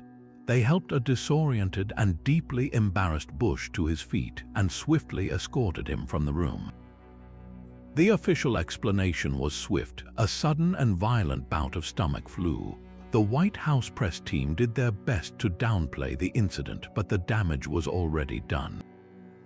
The image was simply too powerful, too human, and too perfectly symbolic for the political cartoonists and late-night comedians to ignore. Back home, the incident was not seen as a simple, unfortunate illness. It was instantly weaponized. George H.W. Bush was in the midst of a difficult re-election campaign, facing a charismatic young Democrat named Bill Clinton and an insurgent populist in Ross Perot. His opponents had already been crafting a narrative that Bush was an out-of-touch, aristocratic New Englander who didn't understand the struggles of everyday Americans. The vomiting episode fit this frame perfectly. Political cartoonists had a field day depicting the president as weak, feeble, and unable to stomach the pressures of the job or the economic anxieties of the nation. Johnny Carson and Jay Leno mined the incident for weeks, with jokes that painted Bush as a man who literally couldn't keep his lunch down when faced with the nation's problems. The phrase, "read my lips, I'm gonna be sick," became a cruel but popular punchline. What made the moment so politically potent was its stark contrast to the image Bush had carefully cultivated. This was a war hero, a former director of the CIA, a man who had presided over a decisive military victory in the Gulf War just a year earlier. He was the resolute leader, a statesman on the world stage. And in one uncontrollable, televised moment, that entire facade of unshakable strength was violently stripped away, replaced by a viscerally relatable and deeply vulnerable image of sickness. In the brutal arena of presidential politics, a moment of genuine human illness became a potent metaphor for a presidency that his critics argued had lost its way, a symbol that proved far more enduring and damaging than any policy debate could ever be. Yet for all the celestial guidance and high-stakes diplomatic incidents, some of the most revealing presidential moments happen not in the Situation Room, but in the simple human cravings that even the most powerful person on earth can't resist. This brings us to a commander-in-chief whose appetite for fast food was as legendary as his political savvy, a man who found a way to satisfy his cravings by turning the most secure residence in the world into his own personal drive-through. While Ronald Reagan's schedule was being dictated by the stars, President Bill Clinton's late-night hunger was guided by the Golden Arches, leading to a series of covert culinary missions that showcased a charming, if deeply flawed, everyman quality. Imagine the scene. It's the middle of the night in Washington, D.C. The press corps is asleep, the city is quiet, and the White House is bathed in the soft glow of security lights. For most presidents, this is a time for reading intelligence briefs or perhaps a moment of quiet reflection. For Bill Clinton, it was the perfect time for a Big Mac. The Secret Service had a discreet code name for these impulsive excursions. They called them tourists. A detail of agents would be abruptly summoned. A plain black sedan would be brought around, and the presidential motorcade would slip out of the White House gates not on a matter of state, but on a burger run. Their destination was a McDonald's just a few blocks away on 17th Street, a location chosen for its convenience and, crucially, its drive-through window, which allowed for a degree of anonymity. The entire operation was a carefully choreographed ballet of secrecy and saturated fats. The sheer logistics of a presidential fast food run were mind-boggling. This wasn't a case of the president hopping in his own car. It required a full security detail, advanced scouts, and communication with the Joint Operations Center. The goal was to get in and out without being spotted by reporters or tourists, a task that was nearly impossible.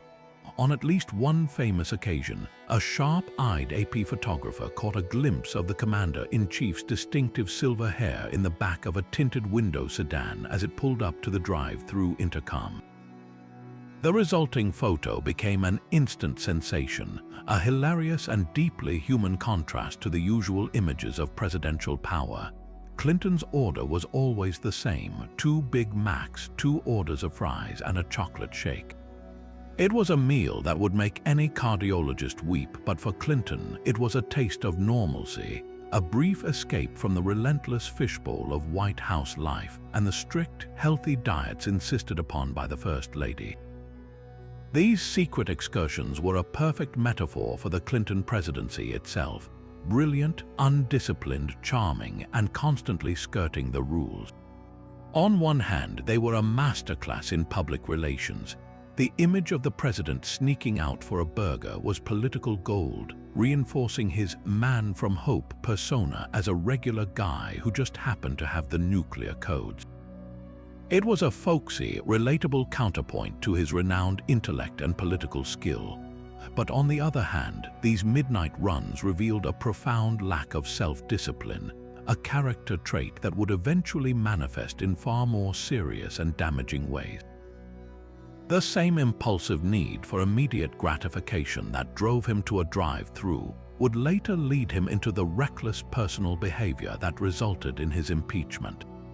The McDonald's trips were a small, harmless, and even endearing symptom of a larger personality trait, a belief that the rules, whether they were dietary or personal, didn't fully apply to him. In the end, these clandestine fast food missions were more than just a quirky anecdote. They were a bite-sized preview of the complexities and contradictions that would define both the man and his presidency. A story where the hunger for a cheap burger perfectly mirrored a much larger appetite for risk. Yet even the most guarded leader, protected by the world's most sophisticated security apparatus, remains utterly vulnerable to a threat no Secret Service detail can ever hope to control: the simple human act of swallowing. After the gravity of nuclear brinkmanship and the celestial whims of an astrologer, the presidency of George W. Bush offered a moment of such startling, mundane fragility that it became an instant legend, a reminder that the commander-in-chief is still just a man who has to chew his food. The scene was a quiet Sunday evening in the White House residence on January 13, 2002.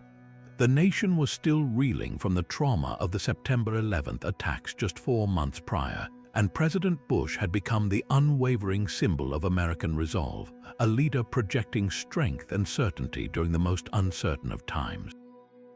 On this night, he was enjoying a rare moment of solitary relaxation, watching a football game on television while the First Lady was out of town. As he sat in his leather armchair, he did what millions of Americans were doing at that very moment: he snacked. His choice was a soft pretzel, a buttery, salty staple of stadium food. But as he took a bite, the unimaginable happened. The pretzel, seemingly with a mind of its own, did not go down the way it was supposed to. It lodged itself in his throat, triggering a violent vagal nerve response, a reflex that can cause a sudden drop in heart rate and blood pressure. The leader of the free world, a man who stood face to face with dictators and terrorists, began to choke. His vision narrowed, the room started to spin, and then everything went black. He passed out completely, tumbling off the couch and onto the floor. He came to a few moments later, alone on the carpet, disoriented and with a sharp pain on the left side of his face. He had landed cheek first on the hardwood floor, and the impact had left a noticeable, oval-shaped rug burn and a bruise just below his eye. The most powerful man on the planet had just been knocked unconscious by a piece of baked dough. His first instinct was not to call for a doctor, but to get back to the game. He pulled himself up, shook off the dizziness, and finished watching the Baltimore Ravens defeat the Miami Dolphins. It was only later, when he noticed the mark on his face in the mirror, that he realized he should probably mention the incident to someone.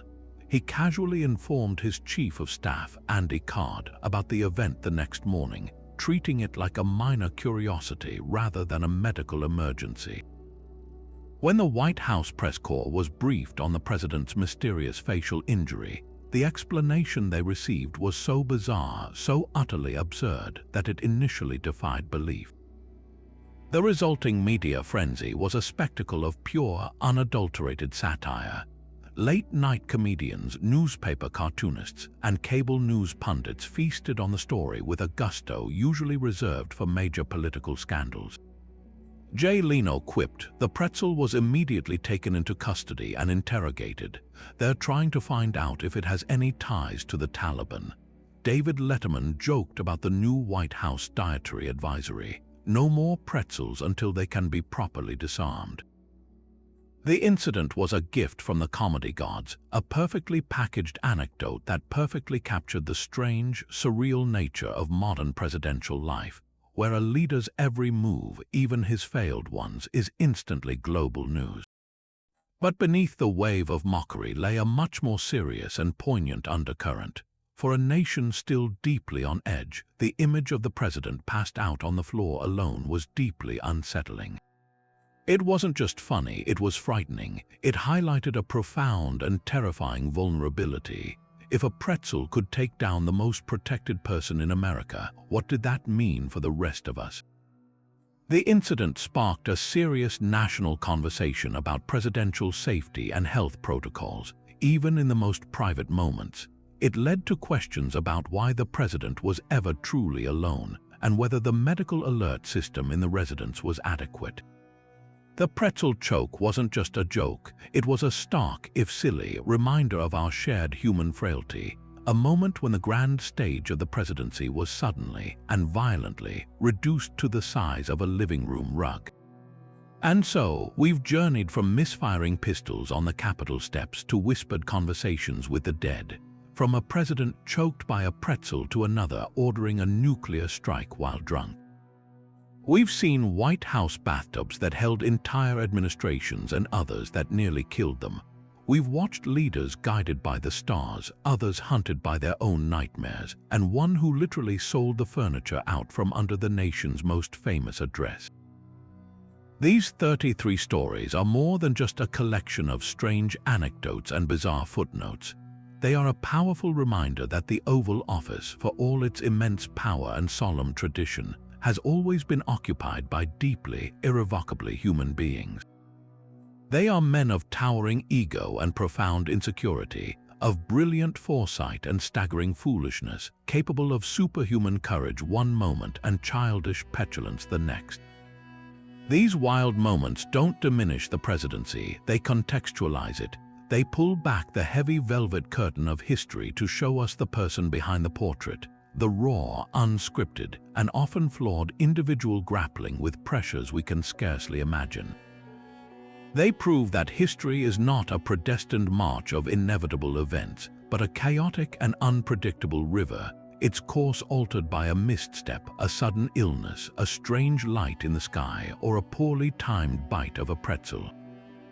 It is in these bizarre, unguarded instants that we see these figures not as marble monuments, but as people, and in doing so, we understand the true drama of leadership.